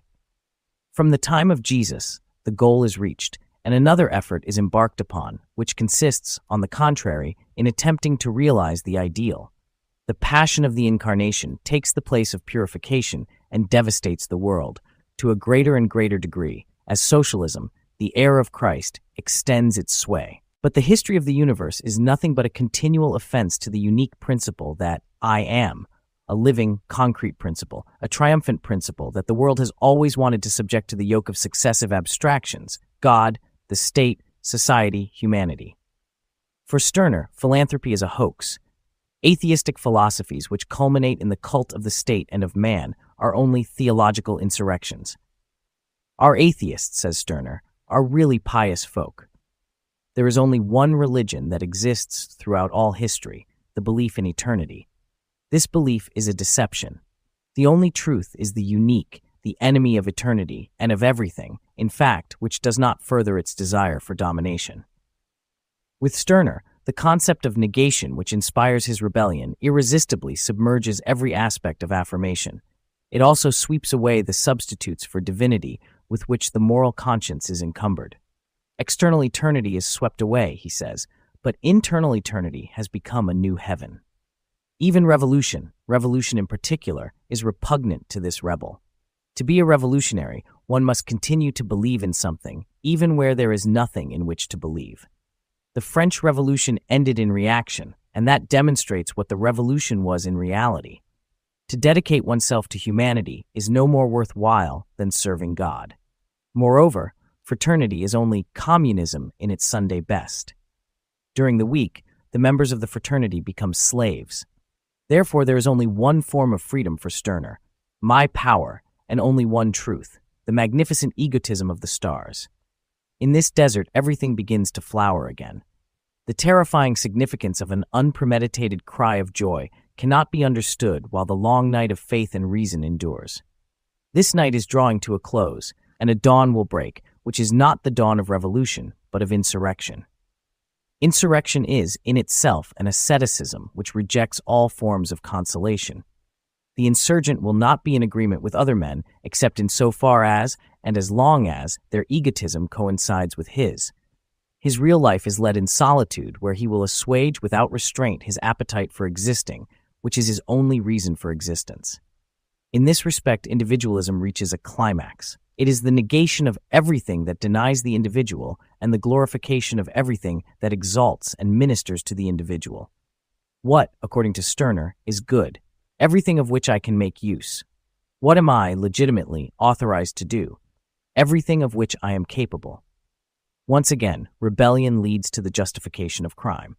Stirner not only has attempted to justify crime, in this respect the terrorist forms of anarchy are directly descended from him, but is visibly intoxicated by the perspectives that he thus reveals. To break with what is sacred, or rather to destroy the sacred, could become universal. It is not a new revolution that is approaching, but is not a powerful, proud, disrespectful, shameless, conscienceless crime swelling like a thundercloud on the horizon, and can you not see that the sky, heavy with foreboding, is growing dark and silent? Here we can feel the somber joy of those who create an apocalypse in a garret. This bitter and imperious logic can no longer be held in check, except by an eye which is determined to defeat every form of abstraction, and which has itself become abstract and nameless through being isolated and cut off from its roots. There are no more crimes, and no more imperfections, and therefore no more sinners. We are all perfect. Since every eye is, in itself, fundamentally criminal in its attitude toward the state and the people, we must recognize that to live is to transgress. Unless we accept death, we must be willing to kill in order to be unique. You are not as noble as a criminal, you who do not desecrate anything. Moreover, Stirner, still without the courage of his convictions, specifies, kill them, do not martyr them. But to decree that murder is legitimate is to decree mobilization and war for all the unique. Thus murder will coincide with a kind of collective suicide. Stirner, who either does not admit or does not see this, nevertheless does not recoil at the idea of any form of destruction. The spirit of rebellion finally discovers one of its bitterest satisfactions in chaos. You, the German nation, will be struck down. Soon your sister nations will follow you. When all of them have gone your way, humanity will be buried. And on its tomb, I, sole master of myself at last, I, heir to all the human race, will shout with laughter. And so, among the ruins of the world, the desolate laughter of the individual king illustrates the last victory of the spirit of rebellion. But at this extremity, nothing else is possible but death or resurrection. Stirner, and with him all the nihilist rebels, rush to the utmost limits, drunk with destruction. After which, when the desert has been disclosed, the next step is to learn how to live there. Nietzsche's exhaustive search then begins. Nietzsche and nihilism. We deny God. We deny the responsibility of God. It is only thus that we will deliver the world. With Nietzsche, nihilism seems to become prophetic, but we can draw no conclusions from Nietzsche except the base and mediocre cruelty that he hated with all his strength, unless we give first place in his work, well ahead of the prophet, to the diagnostician. The provisional, methodical, in a word, strategic character of his thought cannot be doubted for a moment. With him, nihilism becomes conscious for the first time. Surgeons have this in common with prophets. They think and operate in terms of the future. Nietzsche never thought except in terms of an apocalypse to come, not in order to extol it, for he guessed the sordid and calculating aspect that this apocalypse would finally assume, but in order to avoid it and to transform it into a renaissance. He recognized nihilism for what it was and examined it like a clinical fact. He said of himself that he was the first complete nihilist of Europe, not by choice, but by condition, and because he was too great to refuse the heritage of his time. He diagnosed in himself and in others the inability to believe and the disappearance of the primitive foundation of all faith, namely, the belief in life. The "can one live as a rebel" became with him, "can one live believing in nothing?" His reply is affirmative. Yes, if one creates a system out of absence of faith, if one accepts the final consequences of nihilism, and if, on emerging into the desert and putting one's confidence in what is going to come, one feels, with the same primitive instinct, both pain and joy. Instead of methodical doubt, he practiced methodical negation, the determined destruction of everything that still hides nihilism from itself, of the idols that camouflage God's death. To raise a new sanctuary, a sanctuary must be destroyed. That is the law. According to Nietzsche, he who wants to be a creator of good or of evil must first of all destroy all values. Thus, the supreme evil becomes part of the supreme good, but the supreme good is creative. He wrote, in his own manner, the discours de la méthode of his period, without the freedom and exactitude of the 17th century French he admired so much, but with the mad lucidity that characterizes the 20th century, which, according to him, is the century of genius. We must return to the examination of this system of rebellion. Nietzsche's first step is to accept what he knows. Atheism, for him, goes without saying and is constructive and radical. Nietzsche's supreme vocation, so he says, is to provoke a kind of crisis and a final decision about the problem of atheism. The world continues on its course at Epfrecht. We are obviously concerned here with Nietzsche's final philosophic position between 1880 and his collapse.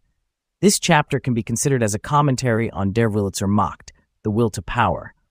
Random, and there is nothing final about it. Thus God is useless, since he wants nothing in particular.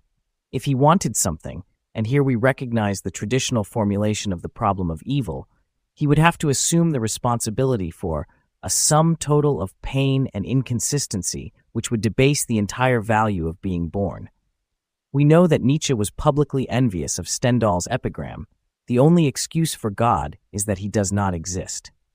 Deprived of the divine will, the world is equally deprived of unity and finality. That is why it is impossible to pass judgment on the world. Any attempt to apply a standard of values to the world leads finally to a slander on life. Judgments are based on what is, with reference to what should be, the kingdom of heaven, eternal concepts, or moral imperatives. But what should be does not exist, and this world cannot be judged in the name of nothing. The advantages of our times: nothing is true, everything is permitted. These magnificent or ironic formulas, which are echoed by thousands of others, at least suffice to demonstrate that Nietzsche accepts the entire burden of nihilism and rebellion. In his somewhat puerile reflections on training and selection, he even formulated the extreme logic of nihilistic reasoning. Problem: by what means could we obtain a strict form of complete and contagious nihilism which would teach and practice, with complete scientific awareness, voluntary death?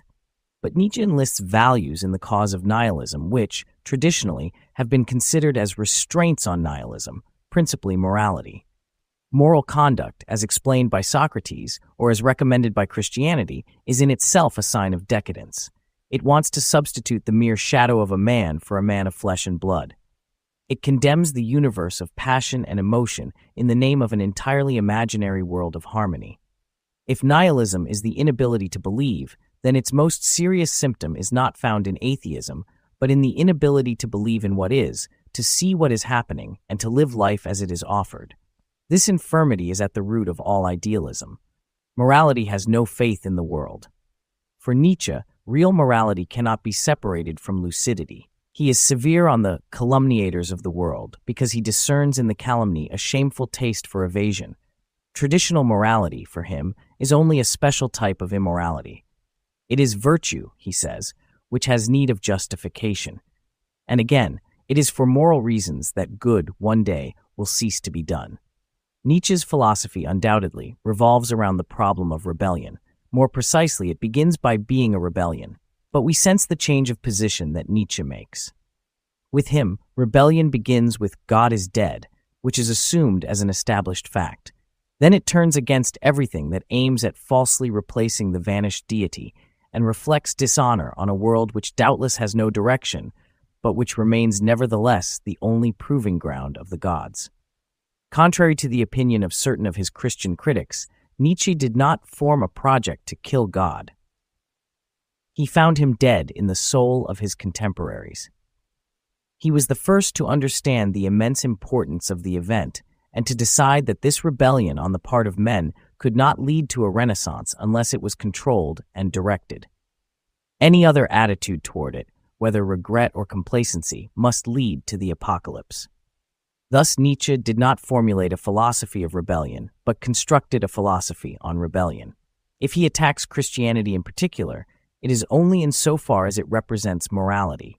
He always leaves intact the person of Jesus on the one hand, and on the other the cynical aspects of the church.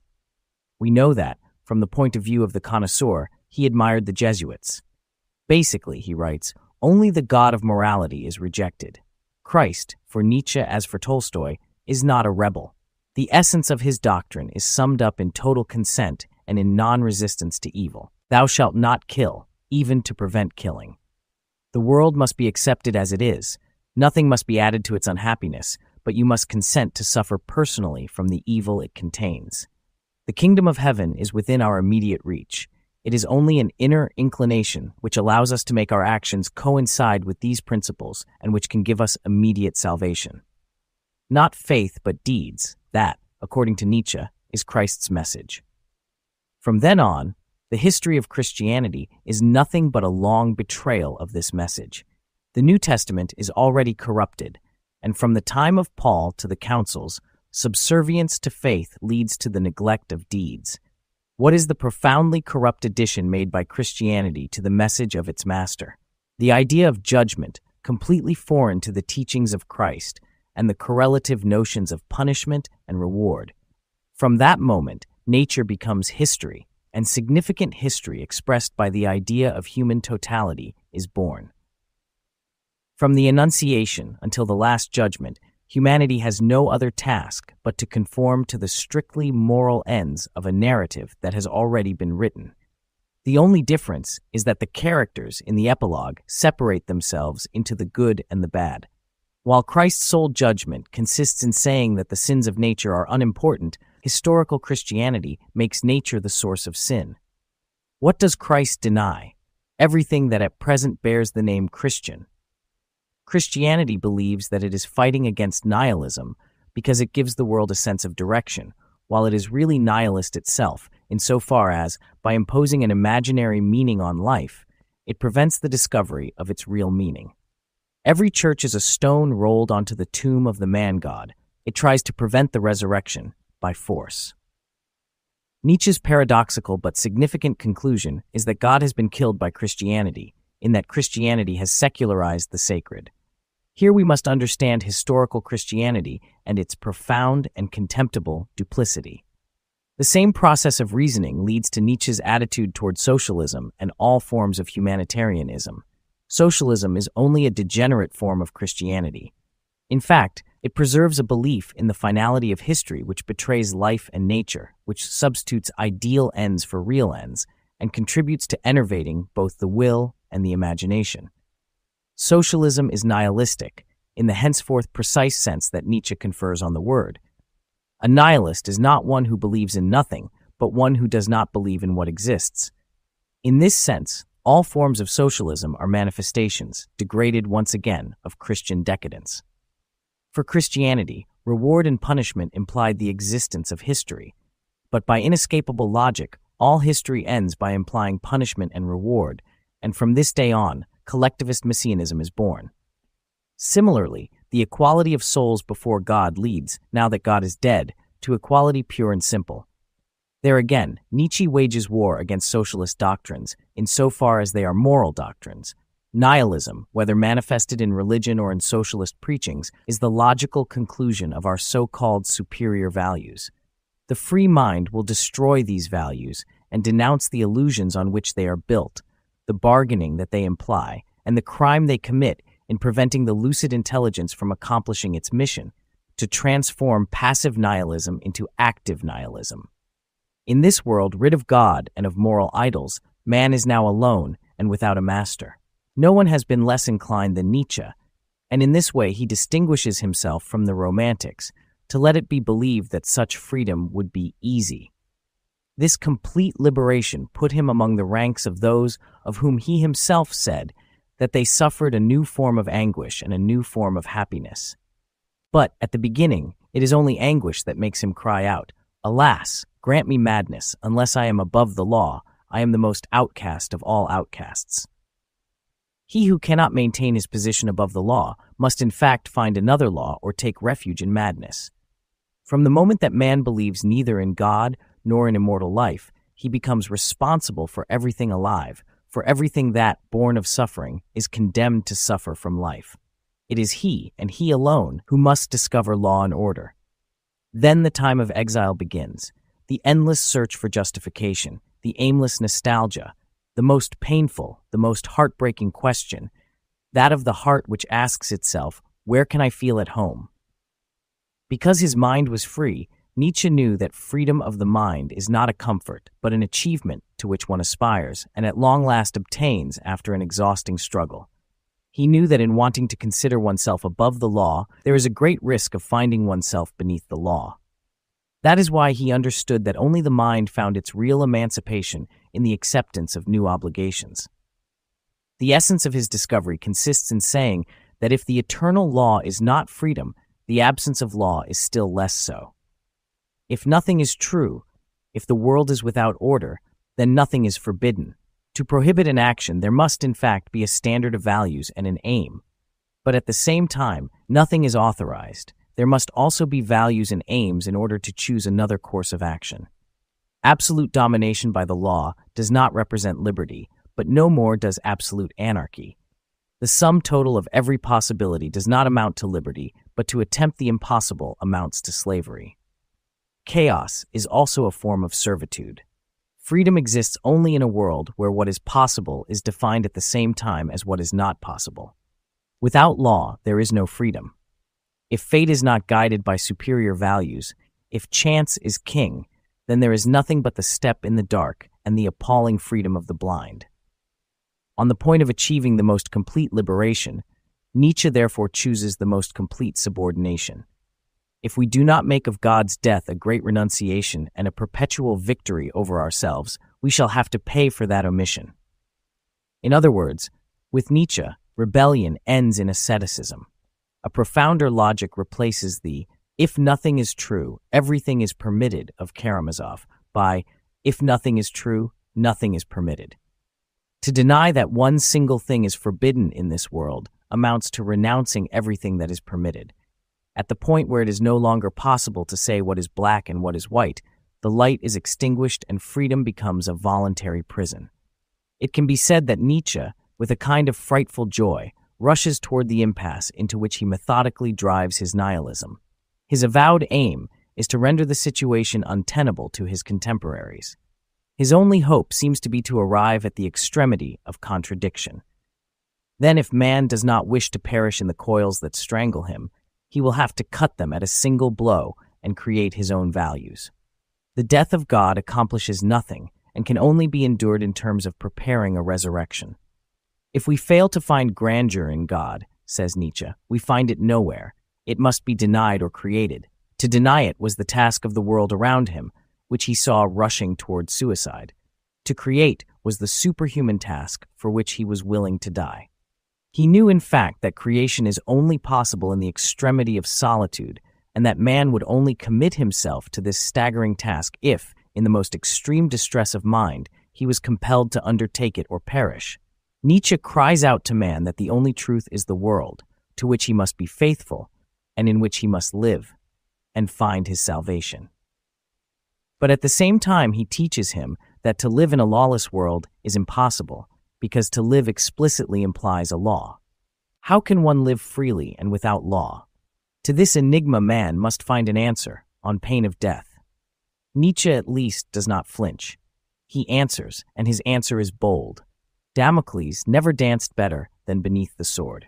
One must accept the unacceptable and hold to the untenable.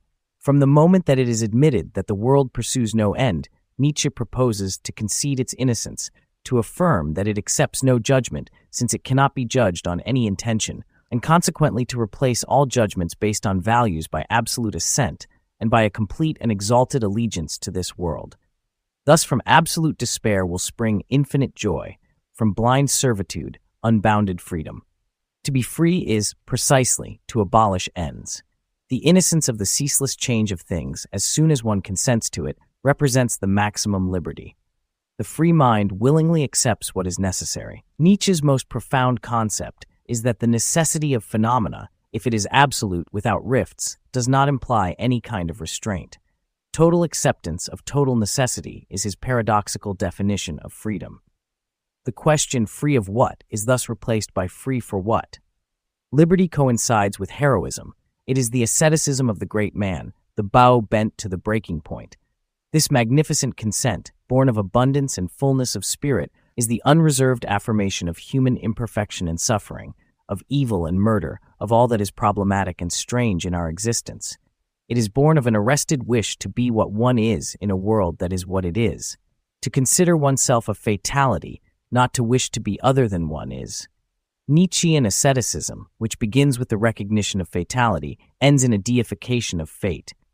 The more implacable destiny is, the more it becomes worthy of adoration. A moral God, pity and love are enemies of fate to the extent that they try to counterbalance it. Nietzsche wants no redemption. The joy of self-realization is the joy of annihilation, but only the individual is annihilated. The movement of rebellion, by which man demanded his own existence, disappears in the individual's absolute submission to the inevitable. Amor fati replaces what was an odium fati. Every individual collaborates with the entire cosmos, whether we know it or not, whether we want it or not. The individual is lost in the destiny of the species and the eternal movement of the spheres. Everything that has existed is eternal. The sea throws it back on the shore. Nietzsche then turns to the origins of thought, to the pre-Socratics. These philosophers suppressed ultimate causes so as to leave intact the eternal values of the principles they upheld. Only power without purpose, only Heraclitus's chance, is eternal. Nietzsche's whole effort is directed toward demonstrating the existence of the law that governs the eternal flux and of the element of chance in the inevitable. A child is innocence and forgetfulness, a new beginning, a gamble, a wheel that spins automatically, a first step, the divine gift of being able to consent. The world is divine because the world is inconsequential. That is why art alone, by being equally inconsequential, is capable of grasping it. It is impossible to give a clear account of the world, but art can teach us to reproduce it, just as the world reproduces itself in the course of its eternal gyrations. The primordial sea indefatigably repeats the same words and casts up the same astonished beings on the same seashore. But at least he who consents to his own return and to the return of all things, who becomes an echo and an exalted echo, participates in the divinity of the world. By this subterfuge, the divinity of man is finally introduced. The rebel, who at first denies God, finally aspires to replace him. But Nietzsche's message is that the rebel can only become God by renouncing every form of rebellion, even the type of rebellion that produces gods to chastise humanity. If there is a God, how can one tolerate not being God oneself? There is, in fact, a God, namely, the world. To participate in its divinity, all that is necessary is to consent, no longer to pray, but to give one's blessing, and the earth will abound in men-gods. To say yes to the world, to reproduce it, is simultaneously to recreate the world and oneself, to become the great artist, the creator. Nietzsche's message is summed up in the word creation, with the ambiguous meaning it has assumed. Nietzsche's sole admiration was for the egotism and severity proper to all creators.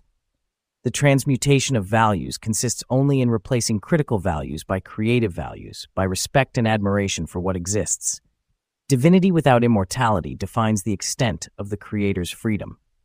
Dionysos, the earth god, shrieks eternally as he is torn limb from limb, but at the same time he represents the agonized beauty that coincides with suffering.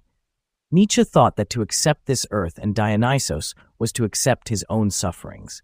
And to accept everything, both suffering and the supreme contradiction simultaneously, was to be king of all creation. Nietzsche agreed to pay the price for his kingdom. Only the sad and suffering world is true. The world is the only divinity. Like Empedocles, who threw himself into the crater of Mount Etna to find truth in the only place where it exists, namely, in the bowels of the earth, Nietzsche proposed that man should allow himself to be engulfed in the cosmos in order to rediscover his eternal divinity and to become Dionysos. The will to power ends, like Pascal's Pensées, of which it so often reminds us, with a wager. Man does not yet obtain assurance, but only the wish for assurance, which is not at all the same thing. Nietzsche, too, hesitated on this brink. That is what is unforgivable in you. You have the authority, and you refuse to sign. Yet finally he had to sign. But the name of Dionysos immortalized only the notes to Ariadne, which he wrote when he was mad. In a certain sense, rebellion, with Nietzsche, ends again in the exaltation of evil. The difference is that evil is no longer a revenge. It is accepted as one of the possible aspects of good, and with rather more conviction, as part of destiny. Thus he considers it as something to be avoided, and also as a sort of remedy. In Nietzsche's mind, the only problem was to see that the human spirit bowed proudly to the inevitable. We know, however, his posterity and what kind of politics were to claim the authorization of the man who claimed to be the last anti-political German. He dreamed of tyrants who were artists, but tyranny comes more naturally than art to mediocre men. Rather Cesare Borgia than Parsifal, he exclaimed. He begat both Caesar and Borgia, but devoid of the distinction of feeling which he attributed to the great men of the Renaissance. As a result of his insistence that the individual should bow before the eternity of the species and should submerge himself in the great cycle of time, race has been turned into a special aspect of the species, and the individual has been made to bow before this sordid god. The life of which he spoke with fear and trembling has been degraded to a sort of biology for domestic use.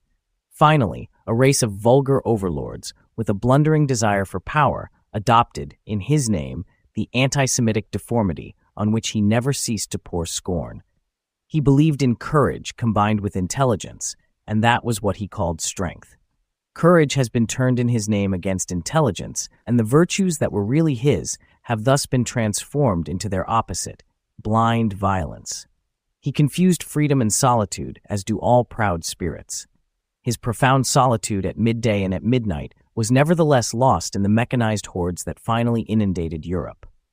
Advocate of classic taste, of irony, of frugal defiance, aristocrat who had the courage to say that aristocracy consisted in practicing virtue without asking for a reason, and that a man who had to have reasons for being honest was not to be trusted. Addict of integrity, integrity that has become an instinct, a passion, stubborn supporter of the supreme equity of the supreme intelligence that is the mortal enemy of fanaticism. He was set up 33 years after his death by his own countrymen as the master of lies and violence, and his ideas and virtues, made admirable by his sacrifice, have been rendered detestable. In the history of the intelligence, with the exception of Marx, Nietzsche's adventure has no equivalent. We shall never finish making reparation for the injustice done to him. Of course, history records other philosophies that have been misconstrued and betrayed. But up to the time of Nietzsche and National Socialism, it was quite without parallel that a process of thought, brilliantly illuminated by the nobility and by the sufferings of an exceptional mind, should have been demonstrated to the eyes of the world by a parade of lies and by the hideous accumulation of corpses in concentration camps. The doctrine of the Superman led to the methodical creation of submen, a fact that doubtless should be denounced, but which also demands interpretation. If the final result of the great movement of rebellion in the 19th and 20th centuries was to be this ruthless bondage, then surely rebellion should be rejected, and Nietzsche's desperate cry to his contemporaries taken up. My conscience and yours are no longer the same conscience. We must first of all realize that we can never confuse Nietzsche with Rosenberg. We must be the advocates of Nietzsche. He himself has said so, denouncing in advance his bastard progeny. He who has liberated his mind still has to purify himself. But the question is to find out if the liberation of the mind, as he conceived it, does not preclude purification. The very movement that comes to a head with Nietzsche and that sustains him has its laws and its logic, which perhaps explain the bloody travesty of his philosophy. Is there nothing in his work that can be used in support of definitive murder? Cannot the killers, provided they deny the spirit in favor of the letter, and even all that remains of the spirit in the letter, find their pretext in Nietzsche? The answer must be yes. From the moment that the methodical aspect of Nietzschean thought is neglected, and it is not certain that he himself always observed it, his rebellious logic knows no bounds. We also remark that it is not in the Nietzschean refusal to worship idols that murder finds its justification, but in the passionate approbation that distinguishes Nietzsche's work. To say yes to everything supposes that one says yes to murder. Moreover, it expresses two ways of consenting to murder. If the slave says yes to everything, he consents to the existence of a master and to his own sufferings. Jesus teaches non-resistance. If the master says yes to everything, he consents to slavery and to the suffering of others, and the result is the tyrant and the glorification of murder. Is it not laughable that we believe in a sacred, infrangible law, thou shalt not lie, thou shalt not kill, in an existence characterized by perpetual lying and perpetual murder?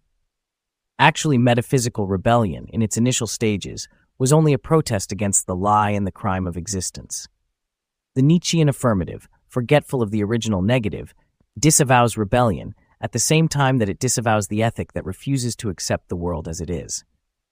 Nietzsche clamored for a Roman Caesar with the soul of Christ.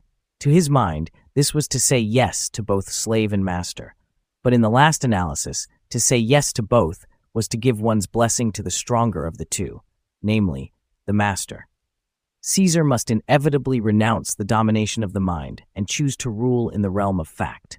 How can one make the best of crime, asks Nietzsche, as a good professor faithful to his system? Caesar must answer, by multiplying it. When the ends are great, Nietzsche wrote to his own detriment, humanity employs other standards and no longer judges crime as such, even if it resorts to the most frightful means. He died in 1900, at the beginning of the century, in which that pretension was to become fatal. It was in vain that he exclaimed in his hour of lucidity, "It is easy to talk about all sorts of immoral acts, but would one have the courage to carry them through? For example, I could not bear to break my word or to kill. I should languish, and eventually I should die as a result. That would be my fate." From the moment that assent was given to the totality of human experience, the way was open to others who, far from languishing, would gather strength from lies and murder. Nietzsche's responsibility lies in having legitimized, for reasons of method, and even if only for an instant, the opportunity for dishonesty, of which Dostoevsky had already said that if one offered it to people, one could always be sure of seeing them rushing to seize it. But his involuntary responsibility goes still farther. Nietzsche is exactly what he recognized himself as being, the most acute manifestation of nihilism's conscience. The decisive step that he compelled rebellion to take consists in making it jump from the negation of the ideal to the secularization of the ideal. Since the salvation of man is not achieved in God, it must be achieved on earth. Since the world has no direction, man, from the moment he accepts this, must give it one that will eventually lead to a superior type of humanity. Nietzsche laid claim to the direction of the future of the human race. The task of governing the world is going to fall to our lot. And elsewhere, the time is approaching when we shall have to struggle for the domination of the world, and this struggle will be fought in the name of philosophical principles. In these words, he announced the 20th century. But he was able to announce it because he was warned by the interior logic of nihilism and knew that one of its aims was ascendancy, and thus he prepared the way for this ascendancy. There is freedom for man without God, as Nietzsche imagined him, in other words, for the solitary man. There is freedom at midday when the wheel of the world stops spinning and man consents to things as they are. But what is becomes what will be, and the ceaseless change of things must be accepted. The light finally grows dim, the axis of the day declines. Then history begins again, and freedom must be sought in history. History must be accepted. Nietzscheism, the theory of the individual's will to power, was condemned to support the universal will to power. Nietzscheism was nothing without world domination. Nietzsche undoubtedly hated freethinkers and humanitarians. He took the words freedom of thought in their most extreme sense, the divinity of the individual mind. But he could not stop the freethinkers from partaking of the same historical fact as himself, the death of God, nor could he prevent the consequences being the same. Nietzsche saw clearly that humanitarianism was only a form of Christianity deprived of superior justification, which preserved final causes while rejecting the first cause. But he failed to perceive that the doctrines of socialist emancipation must, by an inevitable logic of nihilism, lead to what he himself had dreamed of, superhumanity. Philosophy secularizes the ideal. But tyrants appear who soon secularize the philosophies that give them the right to do so. Nietzsche had already predicted this development in discussing Hegel, whose originality, according to him, consisted in inventing a pantheism in which evil, error, and suffering could no longer serve as arguments against the divinity. But the state, the powers that be, immediately made use of this grandiose initiative. He himself, however, had conceived of a system in which crime could no longer serve as an argument and in which the only value resided in the divinity of man. This grandiose initiative also had to be put to use. National Socialism in this respect was only a transitory air, only the speculative and rabid outcome of nihilism. In all other respects, those who, in correcting Nietzsche with the help of Marx, will choose to assent only to history and no longer to all of creation, will be perfectly logical. The rebel whom Nietzsche set on his nest before the cosmos will, from now on, kneel before history. What is surprising about that? Nietzsche, at least in his theory of superhumanity, and Marx before him, with his classless society, both replaced the beyond by the later on. In that way, Nietzsche betrayed the Greeks and the teachings of Jesus, who, according to him, replaced the beyond by the immediate. Marx, like Nietzsche, thought in strategic terms, and like Nietzsche hated formal virtue. Their two rebellions, both of which finish similarly in adhesion to a certain aspect of reality, end by merging into Marxism-Leninism and being incarnated in that caste already mentioned by Nietzsche, which would replace the priest, the teacher, the doctor. The fundamental difference is that Nietzsche, in awaiting the Superman, proposed to assent to what exists and Marx to what is to come. For Marx, nature is to be subjugated in order to obey history. For Nietzsche, nature is to be obeyed in order to subjugate history. It is the difference between the Christian and the Greek. Nietzsche, at least, foresaw what was going to happen. Modern socialism tends to create a form of secular Jesuitism, to make instruments of all men. And again, what we desire is well-being. As a result, we march toward a spiritual slavery such as has never been seen. Intellectual Caesarism hovers over every activity of the businessman and the philosopher. Placed in the crucible of Nietzschean philosophy, rebellion, in the intoxication of freedom, ends in biological or historical Caesarism. The absolute negative had driven Stirner to deify crime simultaneously with the individual. But the absolute affirmative leads to universalizing murder and mankind simultaneously. Marxism-Leninism has really accepted the burden of Nietzsche's free will by means of ignoring several Nietzschean virtues. The great rebel thus creates with his own hands, and for his own imprisonment, the implacable reign of necessity. Once he had escaped from God's prison, his first care was to construct the prison of history and of reason, thus putting the finishing touch to the camouflage and consecration of the nihilism whose conquest he claimed. The Poet's Rebellion. If metaphysical rebellion refuses to assent and restricts itself to absolute negation, it condemns itself to passive acceptance. If it prostrates itself in adoration of what exists and renounces its right to dispute any part of reality, it is sooner or later compelled to act. Ivan Karamazov, who represents non-interference, but in a dolorous aspect, stands halfway between the two positions. Rebel poetry, at the end of the 19th and the beginning of the 20th century, constantly oscillated between these two extremes, between literature and the will to power, between the irrational and the rational, the desperate dream and ruthless action. The rebel poets, above all, the surrealists, light the way that leads from passive acceptance to action along a spectacular shortcut. Hawthorne was able to say of Melville that as an unbeliever, he was extremely uneasy in his unbelief. It can equally well be said of the poets who rushed to assault the heavens with the intent of turning everything upside down, that by so doing they affirmed their desperate nostalgia for order. As an ultimate contradiction, they wanted to extract reason from unreason and to systematize the irrational. These heirs of Romanticism claimed to make poetry exemplary and to find, in its most harrowing aspects, the real way of life.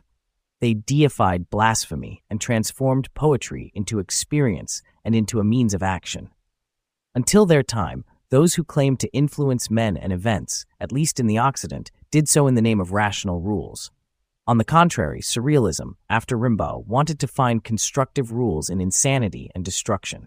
Rimbaud, through his work and only through his work, pointed out the path, but with the blinding, momentary illumination of a flash of lightning. Surrealism excavated this path and codified its discoveries. By its excesses, as well as by its retreats, it gave the last and most magnificent expression to a practical theory of irrational rebellion at the very same time when, on another path, rebellious thought was founding the cult of absolute reason. Lautréamont and Rimbaud, its sources of inspiration, demonstrate by what stages the irrational desire to accept appearances can lead the rebel to adopt courses of action completely destructive to freedom. Lautréamont and banality. Lautréamont demonstrates that the rebel dissimulates the desire to accept appearance behind the desire for banality. In either case, whether he abases or vaunts himself, the rebel wants to be other than he is, even when he is prepared to be recognized for what he really is. The blasphemies and the conformity of Lautréamont illustrate this unfortunate contradiction, which is resolved in his case in the desire to be nothing at all. Far from being a recantation, as is generally supposed, the same passion for annihilation explains Maldoror's invocation of the primeval night and the laborious banalities of the poesies. Lautréamont makes us understand that rebellion is adolescent. Our most effective terrorists, whether they are armed with bombs or with poetry, hardly escape from infancy. The songs of Maldoror are the works of a highly talented schoolboy.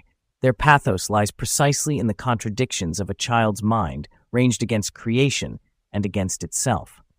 Like the Rimbaud of the Illuminations, beating against the confines of the world, the poet chooses the apocalypse and destruction rather than accept the impossible principles that make him what he is in a world such as it is.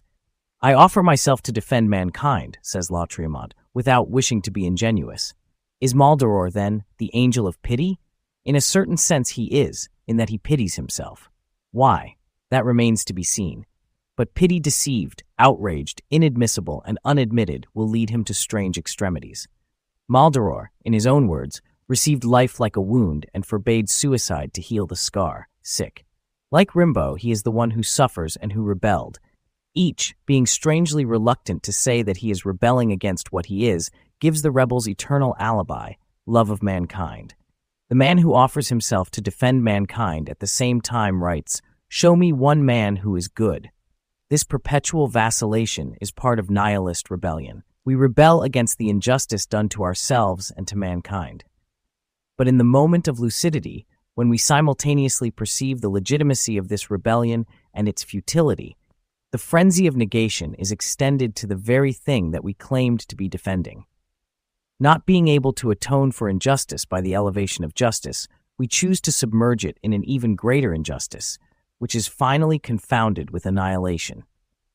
The evil you have done me is too great the evil I have done you, for it to be involuntary.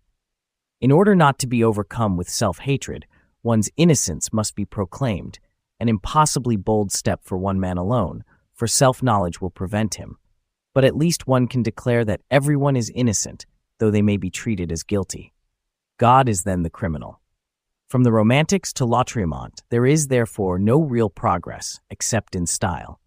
Lautréamont resuscitates, once again, with a few improvements, the figure of the God of Abraham and the image of the Luciferian rebel. He places God on a throne built of excrement, human and golden, on which sits, with imbecile pride, his body covered with a shroud made of unwashed sheets, he who styles himself the Creator. The horrible Eternal One with the features of a viper, the crafty bandit, who can be seen stoking the fires in which young and old perish, rolls drunkenly in the gutter, or seeks base pleasures in the brothel.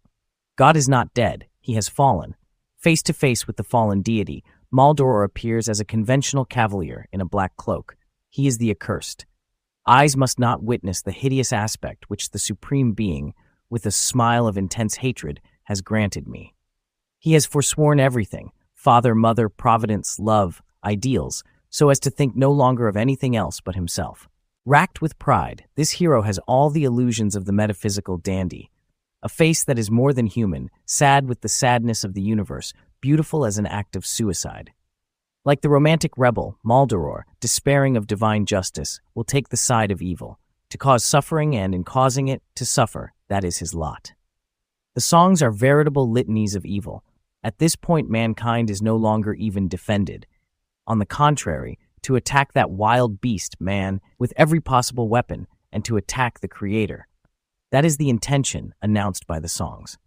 Overwhelmed at the thought of having God as an enemy, intoxicated with the solitude experienced by great criminals, I alone against humanity, Maldoror goes to war against creation and its author. The songs exalt the sanctity of crime, announce an increasing series of glorious crimes, and stanza 20 of Song 2 even inaugurates a veritable pedagogy of crime and violence. Such a burning ardor is, at this period, merely conventional. It costs nothing. Lautréamont's real originality lies elsewhere. The Romantics maintained with the greatest care the fatal opposition between human solitude and divine indifference, the literary expressions of this solitude being the isolated castle and the dandy. But Lautréamont's work deals with a more profound drama. It is quite apparent that he found this solitude insupportable and that, ranged against creation, he wished to destroy its limits. Far from wanting to fortify the reign of humanity with crenellated towers, he wishes to merge it with all other reigns. He brought back creation to the shores of the primeval seas where morality, as well as every other problem, loses all meaning, including the problem, which he considers so terrifying, of the immortality of the soul.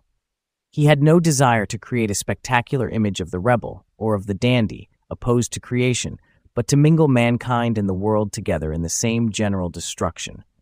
He attacked the very frontier that separates mankind from the universe. Total freedom, the freedom of crime in particular, supposes the destruction of human numbers. It accounts for the difference between Song 1, published separately, which is Byronic in a rather banal way, and the other songs, which resound with a monstrous rhetoric, Frontiers.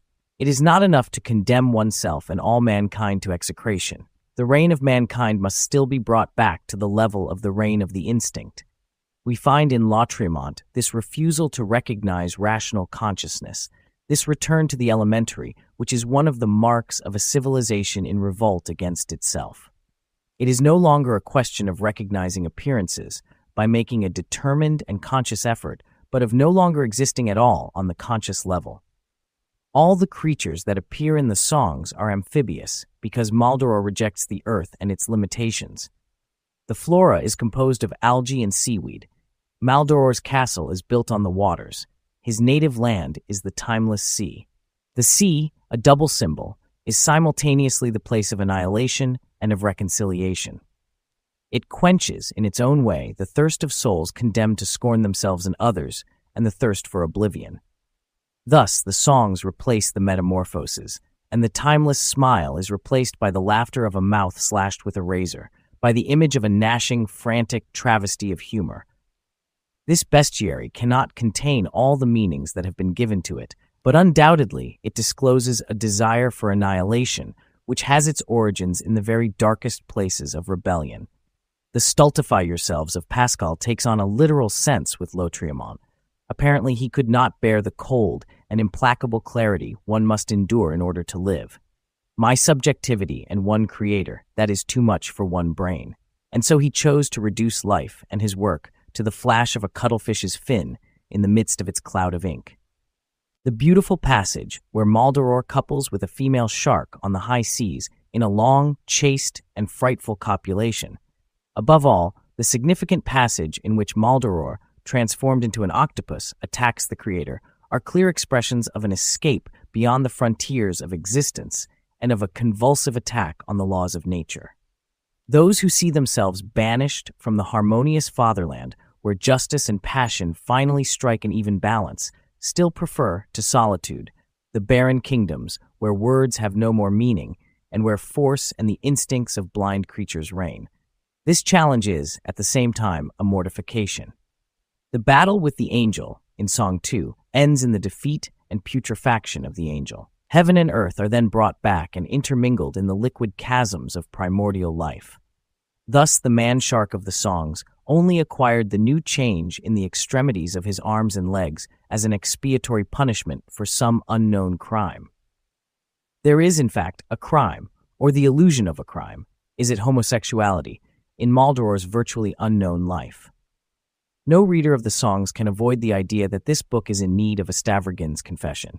But there is no confession, and we find in the Poesies a redoubling of that mysterious desire for expiation, the spirit appropriate to certain forms of rebellion, which consists, as we shall see, in re-establishing reason at the end of the irrational adventure, of rediscovering order by means of disorder, and of voluntarily loading oneself down with chains still heavier than those from which release was sought, is described in this book with such a desire for simplification and with such cynicism that this change of attitude must definitely have a meaning.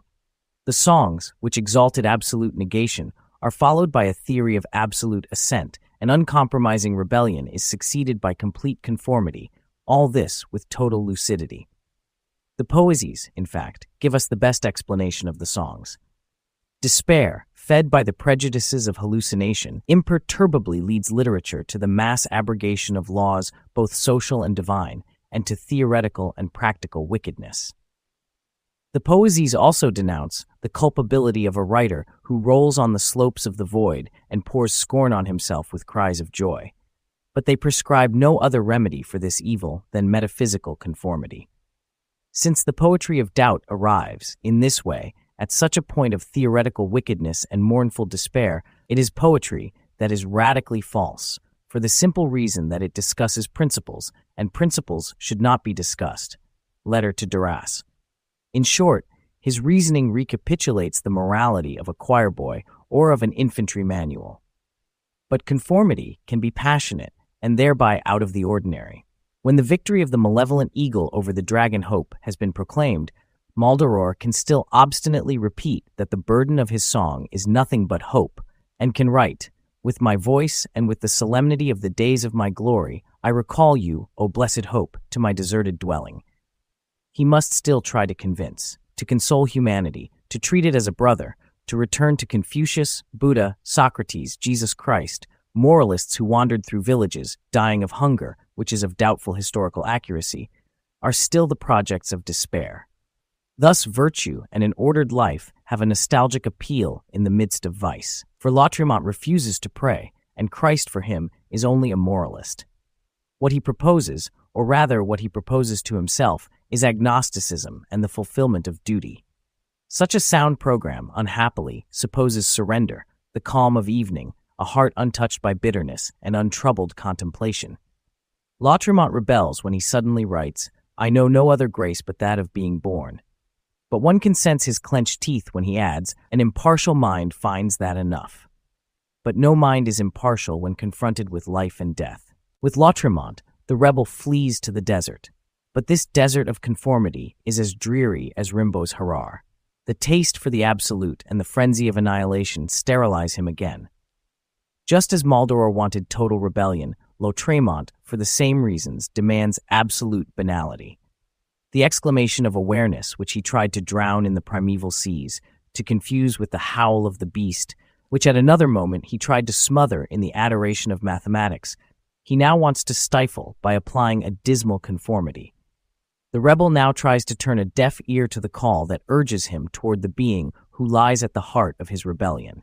The important thing is to exist no longer, either by refusing to be anything at all or by accepting to be no matter what. In either case, it is a purely artificial convention. Banality, too, is an attitude. Conformity is one of the nihilistic temptations of rebellion, which dominate a large part of our intellectual history. It demonstrates how the rebel who takes to action is tempted to succumb, if he forgets his origins, to the most absolute conformity. And so it explains the 20th century.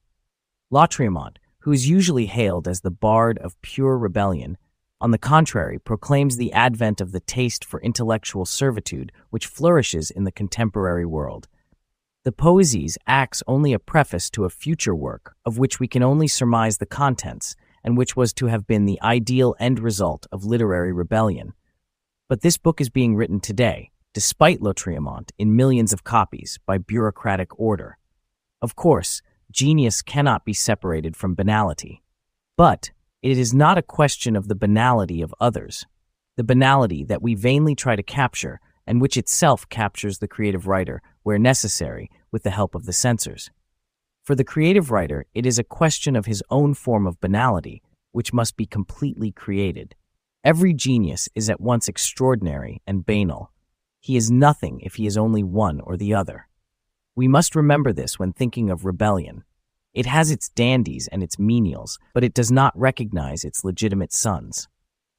Surrealism and revolution. This is not the place to deal at length with Rimbaud. Everything that can be said about him, and even more, unfortunately, has already been said. It is worth pointing out, however, for it concerns our subject, that only in his work was Rimbaud the poet of rebellion. His life, far from justifying the myth it created, only illustrates. An objective perusal of the letters from Harrar suffices to prove this, the fact that he surrendered to the worst form of nihilism imaginable. Rimbaud has been deified for renouncing his genius, as if his renunciation implied superhuman virtue. It must be pointed out, however, despite the fact that by doing so we disqualify the alibis of our contemporaries, that genius alone, and not the renunciation of genius, implies virtue. Rimbaud's greatness does not lie in the first poems from Charleville, nor in his trading at Harrar. It shines forth at the moment when, in giving the most peculiarly appropriate expression to rebellion that it has ever received, he simultaneously proclaims his triumph and his agony, his conception of a life beyond the confines of this world and the inescapability of the world, the yearning for the unattainable, and reality brutally determined on restraint, the rejection of morality, and the irresistible compulsion to duty. At the moment when he carries in his breast both illumination and the darkness of hell, when he hails and insults beauty and creates, from an insoluble conflict, the intricate counterpoint of an exquisite song, he is the poet of rebellion, the greatest of all. The order in which he wrote his two great works is of no importance. In any case, there was very little time between the conception of the two books, and any artist knows, with the certainty born of experience, that Rimbaud simultaneously carried the seeds of the season in hell, une saison en enfer, and the illuminations within him. Though he wrote them one after the other, there is no doubt that he experienced the suffering of both of them at the same time. This contradiction, which killed him, was the real source of his genius. But where, then, is the virtue of someone who refuses to face the contradiction and betrays his own genius before having drunk it to the last bitter drop? Rimbaud's silence is not a new method of rebelling.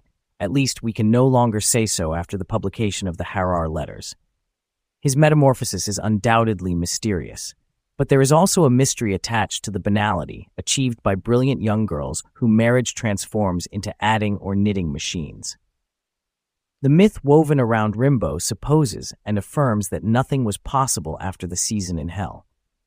But what is impossible for the supremely gifted poet or for the inexhaustibly creative writer? How can we imagine anything to follow Moby Dick, The Trial, Zarathustra, The Possessed? Nevertheless, they were followed by great works, which instruct, implement, and bear witness to what is finest in the writer, and which only come to an end at his death. Who can fail to regret the work that would have been greater than the season in hell, and of which we have been deprived by Rimbaud's abdication? Can Abyssinia be considered as a monastery? Is it Christ who shut Rimbaud's mouth? Such a Christ would be the kind of man who nowadays lords it over the cashier's desk in a bank, to judge by the letters in which the unhappy poet talks only about his money, which he wants to see wisely invested and bringing in regular dividends. To the man who exulted under torture, who hurled curses at God and at beauty, who hardened himself in the harsh atmosphere of crime, now only wants to marry someone with a future. The mage, the seer, the convict who lived perpetually in the shadow of the penal colony, the man-king on a godless earth, always carried 17 pounds of gold in a belt worn uncomfortably round his stomach, which he complained gave him dysentery. Is this the mythical hero, worshipped by so many young men who, though they do not spit in the face of the world, would die of shame at the mere idea of such a belt? To maintain the myth, those decisive letters must be ignored. It is easy to see why they have been so little commented upon. They are a sacrilege, as truth sometimes is. A great and praiseworthy poet, the greatest of his time, a dazzling oracle, Rimbaud is all of these things. But he is not the man-god, the burning inspiration, the monk of poetry as he is often presented. The man only recaptured his greatness in the hospital bed in which, at the hour of his painful end, even his mediocrity becomes moving. How unlucky I am, how very unlucky I am, and I've money on me that I can't even keep an eye on. The defiant cry of those last wretched moments, "No, no, now I rebel against death," happily restores Rimbaud to that part of common human experience which involuntarily coincides with greatness. The young Rimbaud comes to life again on the brink of the abyss, and with him revives the rebellion of the times when his imprecations against life were only expressions of despair at the thought of death. It is at this point that the bourgeois trader once more rejoins the tortured adolescent whom we so much admired. He recaptures his youth in the terror and bitter pain finally experienced by those who do not know how to attain happiness. Only at this point does his passion, and with it his truth, begin. Moreover, Harrar was actually foretold in his work, but in the form of his final abdication. And best of all, too, it is only fair to note that the tone of these letters might be explained by the people to whom they are written, but they do not suggest that Rimbaud is making a great effort to lie. Not one word betrays the Rimbaud of former times, a drunken sleep on the beach. The fury of annihilation, appropriate to every rebel, then assumes its most common form. The apocalypse of crime, as conceived by Rimbaud in the person of the prince who insatiably slaughters his subjects, and endless licentiousness are rebellious themes that will be taken up again by the surrealists. But finally, even with Rimbaud, nihilist dejection prevailed. The struggle, the crime itself, proved too exacting for his exhausted mind. The seer who drank, if we may venture to say so, in order not to forget, ended by finding in drunkenness the heavy sleep so well known to our contemporaries. One can sleep on the beach or at Aden, and one consents, no longer actively but passively, to accept the order of the world, even if the order is degrading. Rimbaud's silence is also a preparation for the silence of authority, which hovers over minds resigned to everything save to the necessity of putting up a fight. Rimbaud's great intellect, suddenly subordinated to money, proclaims the advent of other demands, which are at first excessive and which will later be put to use by the police. To be nothing, that is the cry of the mind exhausted by its own rebellion. This leads to the problem of suicide of the mind, which, after all, is less respectable than the surrealist's suicide and more fraught with consequences. Surrealism itself, coming at the end of this great act of rebellion, is only significant because it attempted to perpetuate that aspect of Rimbaud, which alone evokes our sympathy. Deriving the rules for a rebellious asceticism from the letter about the seer and the system it implies, he illustrates the struggle between the will to be and the desire for annihilation, between the yes and the no, which we have discovered again and again at every stage of rebellion. For all these reasons, rather than repeat the endless commentaries that surround Rimbaud's work, it seemed preferable to rediscover him and to follow him among his successors.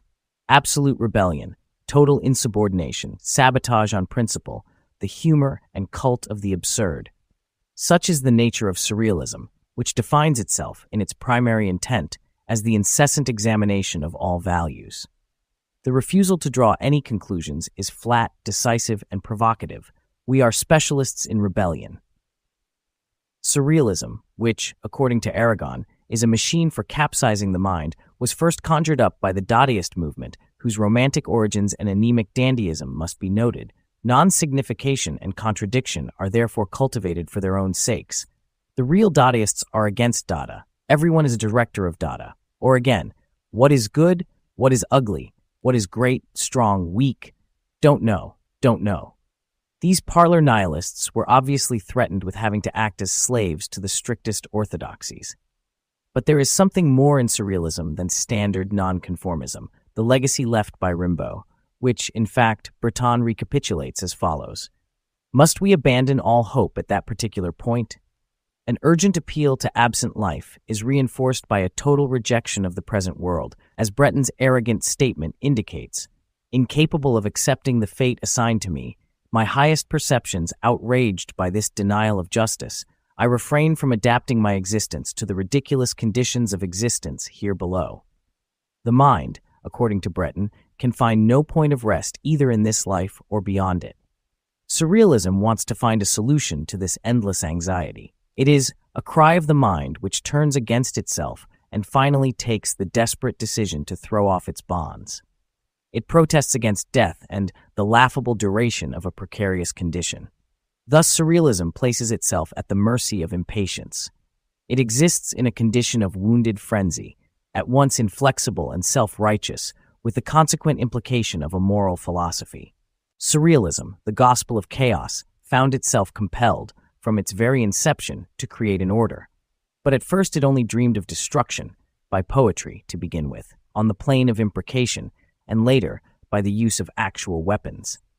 The trial of the real world has become, by logical development, the trial of creation. Surrealist irreligion is methodical and rational. At first it established itself on the idea of the absolute non-culpability of man, to whom one should render all the power that he has been capable of putting into the word God. As in every history of rebellion, this idea of Abso III Jerry, one of the masters of Dadaism, is the last incarnation, peculiar rather than brilliant, of the metaphysical dandy. Lute non-culpability, springing from despair, was little by little transformed into a mania for punishment. The surrealists, while simultaneously exalting human innocence, believed that they could exalt murder and suicide. They spoke of suicide as a solution, and Crevel, who considered this solution the most probable, just, and definitive, killed himself, as did Rigaud and Vache. Later, Aragon was to condemn the babblers about suicide. Nevertheless, the fact remains that to extol annihilation without personal involvement is not a very honorable course. On this point, surrealism has retained, from the literature it despised, the most facile excuses and has justified Rigaud's staggering remark, "You are all poets, and I myself am on the side of death." Surrealism did not rest there. It chose as its hero Violette Nozière, or the anonymous common-law criminal, affirming in this way, in the face of crime, the innocence of man. But it also was rash enough to say, and this is the statement that André Breton must have regretted ever since 1933, that the simplest surrealist act consisted in going out into the street, revolver in hand, and shooting at random into the crowd. Whoever refuses to recognize any other determining factor apart from the individual and his desires, any priority other than that of the unconscious, actually succeeds in rebelling simultaneously against society and against reason. The theory of the gratuitous act is the culmination of the demand for absolute freedom. What does it matter if this freedom ends by being embodied in the solitude defined by Jerry? When I'll have collected all the ready cash in the world, I'll kill everybody and go away. The essential thing is that every obstacle should be denied and that the irrational should be triumphant. What, in fact, does this apology for murder signify, if not that, in a world without meaning and without honor, only the desire for existence, in all its forms, is legitimate? The instinctive joy of being alive, the stimulus of the unconscious, the cry of the irrational, are the only pure truths that must be professed. Everything that stands in the way of desire, principally society, must therefore be mercilessly destroyed. Now we can understand André Breton's remark about Sade. Certainly man no longer consents to unite with nature except in crime. It remains to be seen if this is not one of the wildest, the most incontestable ways of loving. It is easy to see that he is talking of love without an object, which is love as experienced by people who are torn asunder. But this empty, avid love, this insane desire for possession, is precisely the love that society inevitably thwarts. That is why Breton, who still bears the stigma of his declarations, was able to sing the praises of treason and declare, as the Surrealists have tried to prove, that violence is the only adequate mode of expression. But society is not only composed of individuals, it is also an institution. Too well-mannered to kill everybody, the Surrealists, by the very logic of their attitude, came to consider that, in order to liberate desire, society must first be overthrown. They chose to serve the revolutionary movement of their times. From Walpole and Sigh, with an inevitability that comprises the subject of this book, Surrealists passed on to Helvetius and Marx. But it is obvious that it is not the study of Marxism that led them to revolution. For, quite the contrary, Surrealism is involved in an incessant effort to reconcile with Marxism the inevitable conclusions that led it to revolution. We can say, without being paradoxical, that the Surrealists arrived at Marxism on account of what, today, they most detest in Marx. Knowing the basis and the nobility of the motives that compelled him, particularly when one has shared the same lacerating experiences, one hesitates to remind André Breton that his movement implied the establishment of ruthless authority and of dictatorship, of political fanaticism, the refusal of free discussion, and the necessity of the death penalty. The peculiar vocabulary of that period is also astonishing: sabotage, informer, etc., in that it is the vocabulary of a police-dominated revolution. But these frenetics wanted any sort of revolution, no matter what, as long as it rescued them from the world of shopkeepers and compromise in which they were forced to live. In that they could not have the best, they still preferred the worst. In that respect, they were nihilists. They were not aware of the fact that those among them who were, in for. The communists who joined the party as a result of having studied Marx can be counted on the fingers of one hand. They are first converted, and then they read the scriptures. The future, to remain faithful to Marxism, were faithful at the same time to their initial nihilism. The real destruction of language, which the Surrealists so obstinately wanted, does not lie in incoherence or automatism. It lies in the word order. It was pointless for Aragon to begin with a denunciation of the shameful pragmatic attitude, for in that attitude he finally found total liberation from morality, even if that liberation coincided with another form of servitude. The Surrealist who meditated most profoundly about this problem, Pierre Navy, in trying to find the denominator common to revolutionary action and Surrealist action, localized it, with considerable penetration, in pessimism, meaning in the intention of accompanying man to his downfall and of overlooking nothing that could ensure that his perdition might be useful. This mixture of Machiavellianism and Augustinism in fact explains 20th century rebellion. No more audacious expression can be given to the nihilism of the times. The renegades of Surrealism were faithful to most of the principles of nihilism. In a certain way, they wanted to die. If André Breton and a few others finally broke with Marxism, it was because there was something in them beyond nihilism, a second loyalty to what is purest in the origins of rebellion. They did not want to die. Certainly, the Surrealists wanted to profess materialism. We are pleased to recognize as one of the prime causes of the mutiny on board the battleship Potemkin that terrible piece of meat. But there is not with them, as with the Marxists, a feeling of friendship, even intellectual, for that piece of meat. Putrid meat typifies only the real world, which in fact gives birth to revolt, but against itself. It explains nothing, even though it justifies everything. Revolution for the Surrealists was not an end to be realized day by day, in action, but an absolute and consolatory myth. It was the real life, like love, of which Éluard spoke, who at that time had no idea that his friend Calandra would die of that sort of life. They wanted the communism of genius, not the other form of communism. These peculiar Marxists declared themselves in rebellion against history and extolled the heroic individual. History is governed by laws, which are conditioned by the cowardice of individuals. André Breton wanted revolution and love together, and they are incompatible. Revolution consists in loving a man who does not yet exist.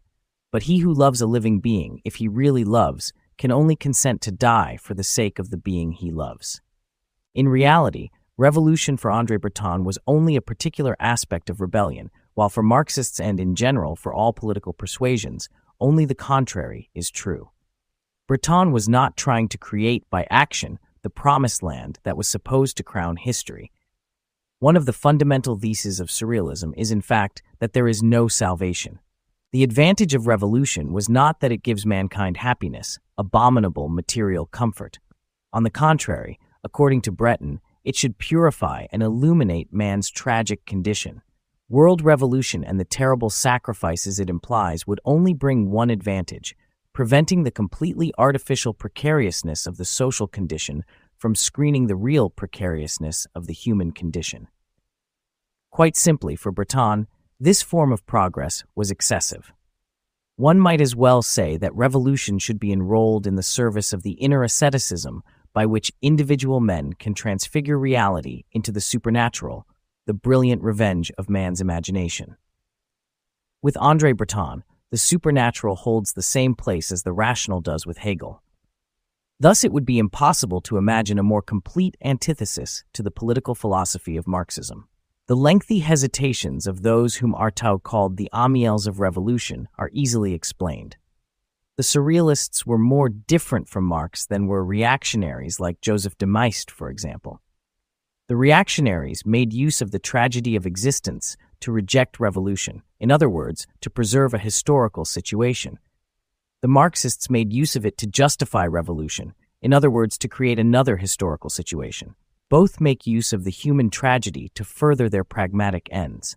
But Breton made use of revolution to consummate the tragedy and, in spite of the title of his magazine, made use of revolution to further the surrealist adventure. Finally, the definitive rupture is explained if one considers that Marxism insisted on the submission of the irrational, while the surrealists rose to defend irrationality to the death. Marxism tended toward the conquest of totality, and surrealism, like all spiritual experiences, tended toward unity. Totality can demand the submission of the irrational if rationalism suffices to conquer the world. But the desire for unity is more demanding. It does not suffice that everything should be rational. It wants, above all, the rational and the irrational to be reconciled on the same level. There is no unity that supposes any form of mutilation. For André Breton, totality could be only a stage, a necessary stage perhaps, but certainly inadequate on the way that leads to unity. Here we find once again the theme of all or nothing. Surrealism tends toward universality, and the curious but profound reproach that Breton makes to Marx consists in saying quite justifiably that the latter is not universal. The surrealists wanted to reconcile Marx's "let us transform the world" with Rimbaud's "let us change life." But the first leads to the conquest of the totality of the world, and the second to the conquest of the unity of life. Paradoxically, every form of totality is restrictive. In the end, the two formulas succeeded in splitting the surrealist group. By choosing Rimbaud, Breton demonstrated that surrealism was not concerned with action, but with asceticism and spiritual experience. He again gave first place to what composed the profound originality of his movement: the restoration of the sacred and the conquest of unity, which makes surrealism so invaluable for a consideration of the problem of rebellion. The more he elaborated on this original concept, the more irreparably he separated himself from his political companions, and at the same time from some of his first manifestos. André Breton never, actually, wavered in his support of surrealism, the fusion of a dream and of reality, the sublimation of the old contradiction between the ideal and the real. We know the surrealist solution: concrete irrationality, objective risk. Poetry is the conquest, the only possible conquest, of the supreme position. A certain position of the mind from where life and death, the real and the imaginary, the past and the future, cease to be perceived in a contradictory sense. What is this supreme position that should mark the colossal abortion of the Hegelian system? It is the search for the summit abyss, familiar to the mystics. Actually, it is the mysticism without God which demonstrates and quenches the rebel's thirst for the absolute. The essential enemy of surrealism is rationalism. Breton's method, moreover, presents the peculiar spectacle of a form of Occidental thought in which the principle of analogy is continually favored to the detriment of the principles of identity and contradiction. More precisely, it is a question of dissolving contradictions in the fires of love and desire, and of demolishing the walls of death. Magic rites, primitive or naive civilizations, alchemy, the language of flowers, fire, or sleepless nights, are so many miraculous stages on the way to unity and the philosopher's stone. If surrealism did not change the world, it furnished it with a few strange myths which partly justified Nietzsche's announcement of the return of the Greeks. Only partly, because he was referring to unenlightened Greece, the Greece of mysteries and dark gods. Finally, just as Nietzsche's experience culminated in the acceptance of the light of day, surrealist experience culminates in the exaltation of the darkness of night, the agonized and obstinate cult of the tempest. Breton, according to his own statements, understood that, despite everything, life was a gift, but his compliance could never shed the full light of day, the light that all of us need. "There is too much of the North in me," he said, "for me to be a man who complies entirely." He nevertheless often diminished, to his own detriment, the importance of negation and advanced the positive claims of rebellion. He chose severity rather than silence, and retained only the demand for morality, which, according to Bataille, first gave life to surrealism, to substitute a new morality for current morality, which is the cause of all our evils. Of course, he did not succeed, nor has anybody in our time, in the attempt to found a new morality, but he never despaired of being able to do so. Confronted with the horror of a period in which man, whom he wanted to magnify, has been persistently degraded in the name of certain principles that surrealism adopted, Breton felt constrained to propose, provisionally, a return to traditional morality. That represents a hesitation, perhaps, but it is the hesitation of nihilism and the real progress of rebellion. After all, when he could not give himself the morality and the values of whose necessity he was clearly aware, we know very well that Breton chose love. In the general meanness of his times, and this cannot be forgotten, he is the only person who wrote profoundly above love. Love is the entranced morality that served this exile as a native land. Of course, a dimension is still missing here. Surrealism, in that it is neither politics nor religion, is perhaps only an unbearable form of wisdom. But it is also the absolute proof that there is no comfortable form of wisdom. We want, we shall have, the hereafter in our lifetime, Breton has admirably exclaimed. While reason embarks on action and sets its armies marching on the world, the splendid night in which Breton delights announces dawns that have not yet broken, and as well the advent of the poet of our Renaissance, René Char. Nihilism and history. 150 years of metaphysical rebellion and of nihilism have witnessed the persistent reappearance, under different guises, of the same ravaged countenance, the face of human protest. All of them, decrying the human condition and its creator, have affirmed the solitude of man and the non-existence of any kind of morality. But at the same time, they have all tried to construct a purely terrestrial kingdom where their chosen principles will hold sway. As rivals of the Creator, they have inescapably been led to the point of reconstructing creation according to their own concepts. Those who rejected, for the sake of the world they had just created, all other principles but desire and power, have rushed to suicide or madness and have proclaimed the apocalypse.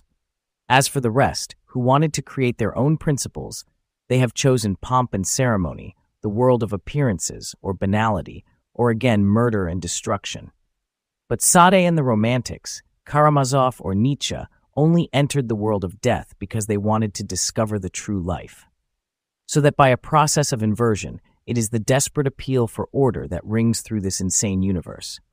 Their conclusions have only proved disastrous or destructive to freedom from the moment they laid aside the burden of rebellion, fled the tension that it implies, and chose the comfort of tyranny or of servitude.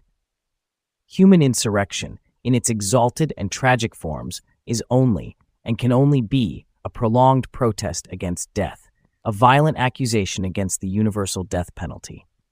In every case that we have come across, the protest is always directed at everything in creation which is dissonant, opaque, or promises the solution of continuity. Essentially, then, we are dealing with a perpetual demand for unity. The rejection of death, the desire for immortality, and for clarity are the mainsprings of all these extravagances, whether sublime or puerile. Is it only a cowardly and personal refusal to die? No, for many of these rebels have paid the ultimate price in order to live up to their own demands. The rebel does not ask for life, but for reasons for living. He rejects the consequences implied by death. If nothing lasts, then nothing is justified. Everything that dies is deprived of meaning. To fight against death amounts to claiming that life has a meaning, to fighting for order and for unity. The protest against evil, which is at the very core of metaphysical revolt, is significant in this regard. It is not the suffering of a child which is repugnant in itself, but the fact that the suffering is not justified. After all, pain, exile, or confinement are sometimes accepted when dictated by good sense or by the doctor. In the eyes of the rebel, what is missing from the misery of the world, as well as from its moments of happiness, is some principle by which they can be explained. The insurrection against evil is, above all, a demand for unity. The rebel obstinately confronts a world condemned to death and the impenetrable obscurity of the human condition with his demand for life and absolute clarity. He is seeking, without knowing it, a moral philosophy or a religion. Rebellion, even though it is blind, is a form of asceticism. Therefore, if the rebel blasphemes, it is in the hope of finding a new God. He staggers under the shock of the first and most profound of all religious experiences. But it is a disenchanted religious experience. It is not rebellion itself that is noble, but its aims, even though its achievements are at times ignoble. At least we must know how to recognize the ignoble ends it achieves. Each time that it deifies the total rejection, the absolute negation of what exists, it destroys. Each time that it blindly accepts what exists and gives voice to absolute assent, it destroys again. Hatred of the Creator can turn to hatred of creation or to exclusive and defiant love of what exists. But in both cases, it ends in murder and loses the right to be called rebellion. One can be nihilist in two ways, in both by having an intemperate recourse to absolutes. Apparently, there are rebels who want to die and those who want to cause death. But they are identical, consumed with desire for the true life, frustrated by their desire for existence, and therefore preferring generalized injustice to mutilated justice.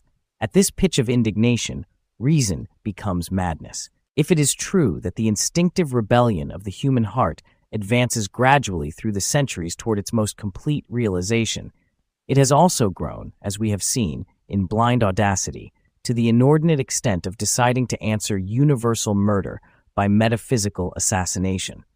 The even if, which we have already recognized as marking the most important moment of metaphysical rebellion, is in any case only fulfilled in absolute destruction.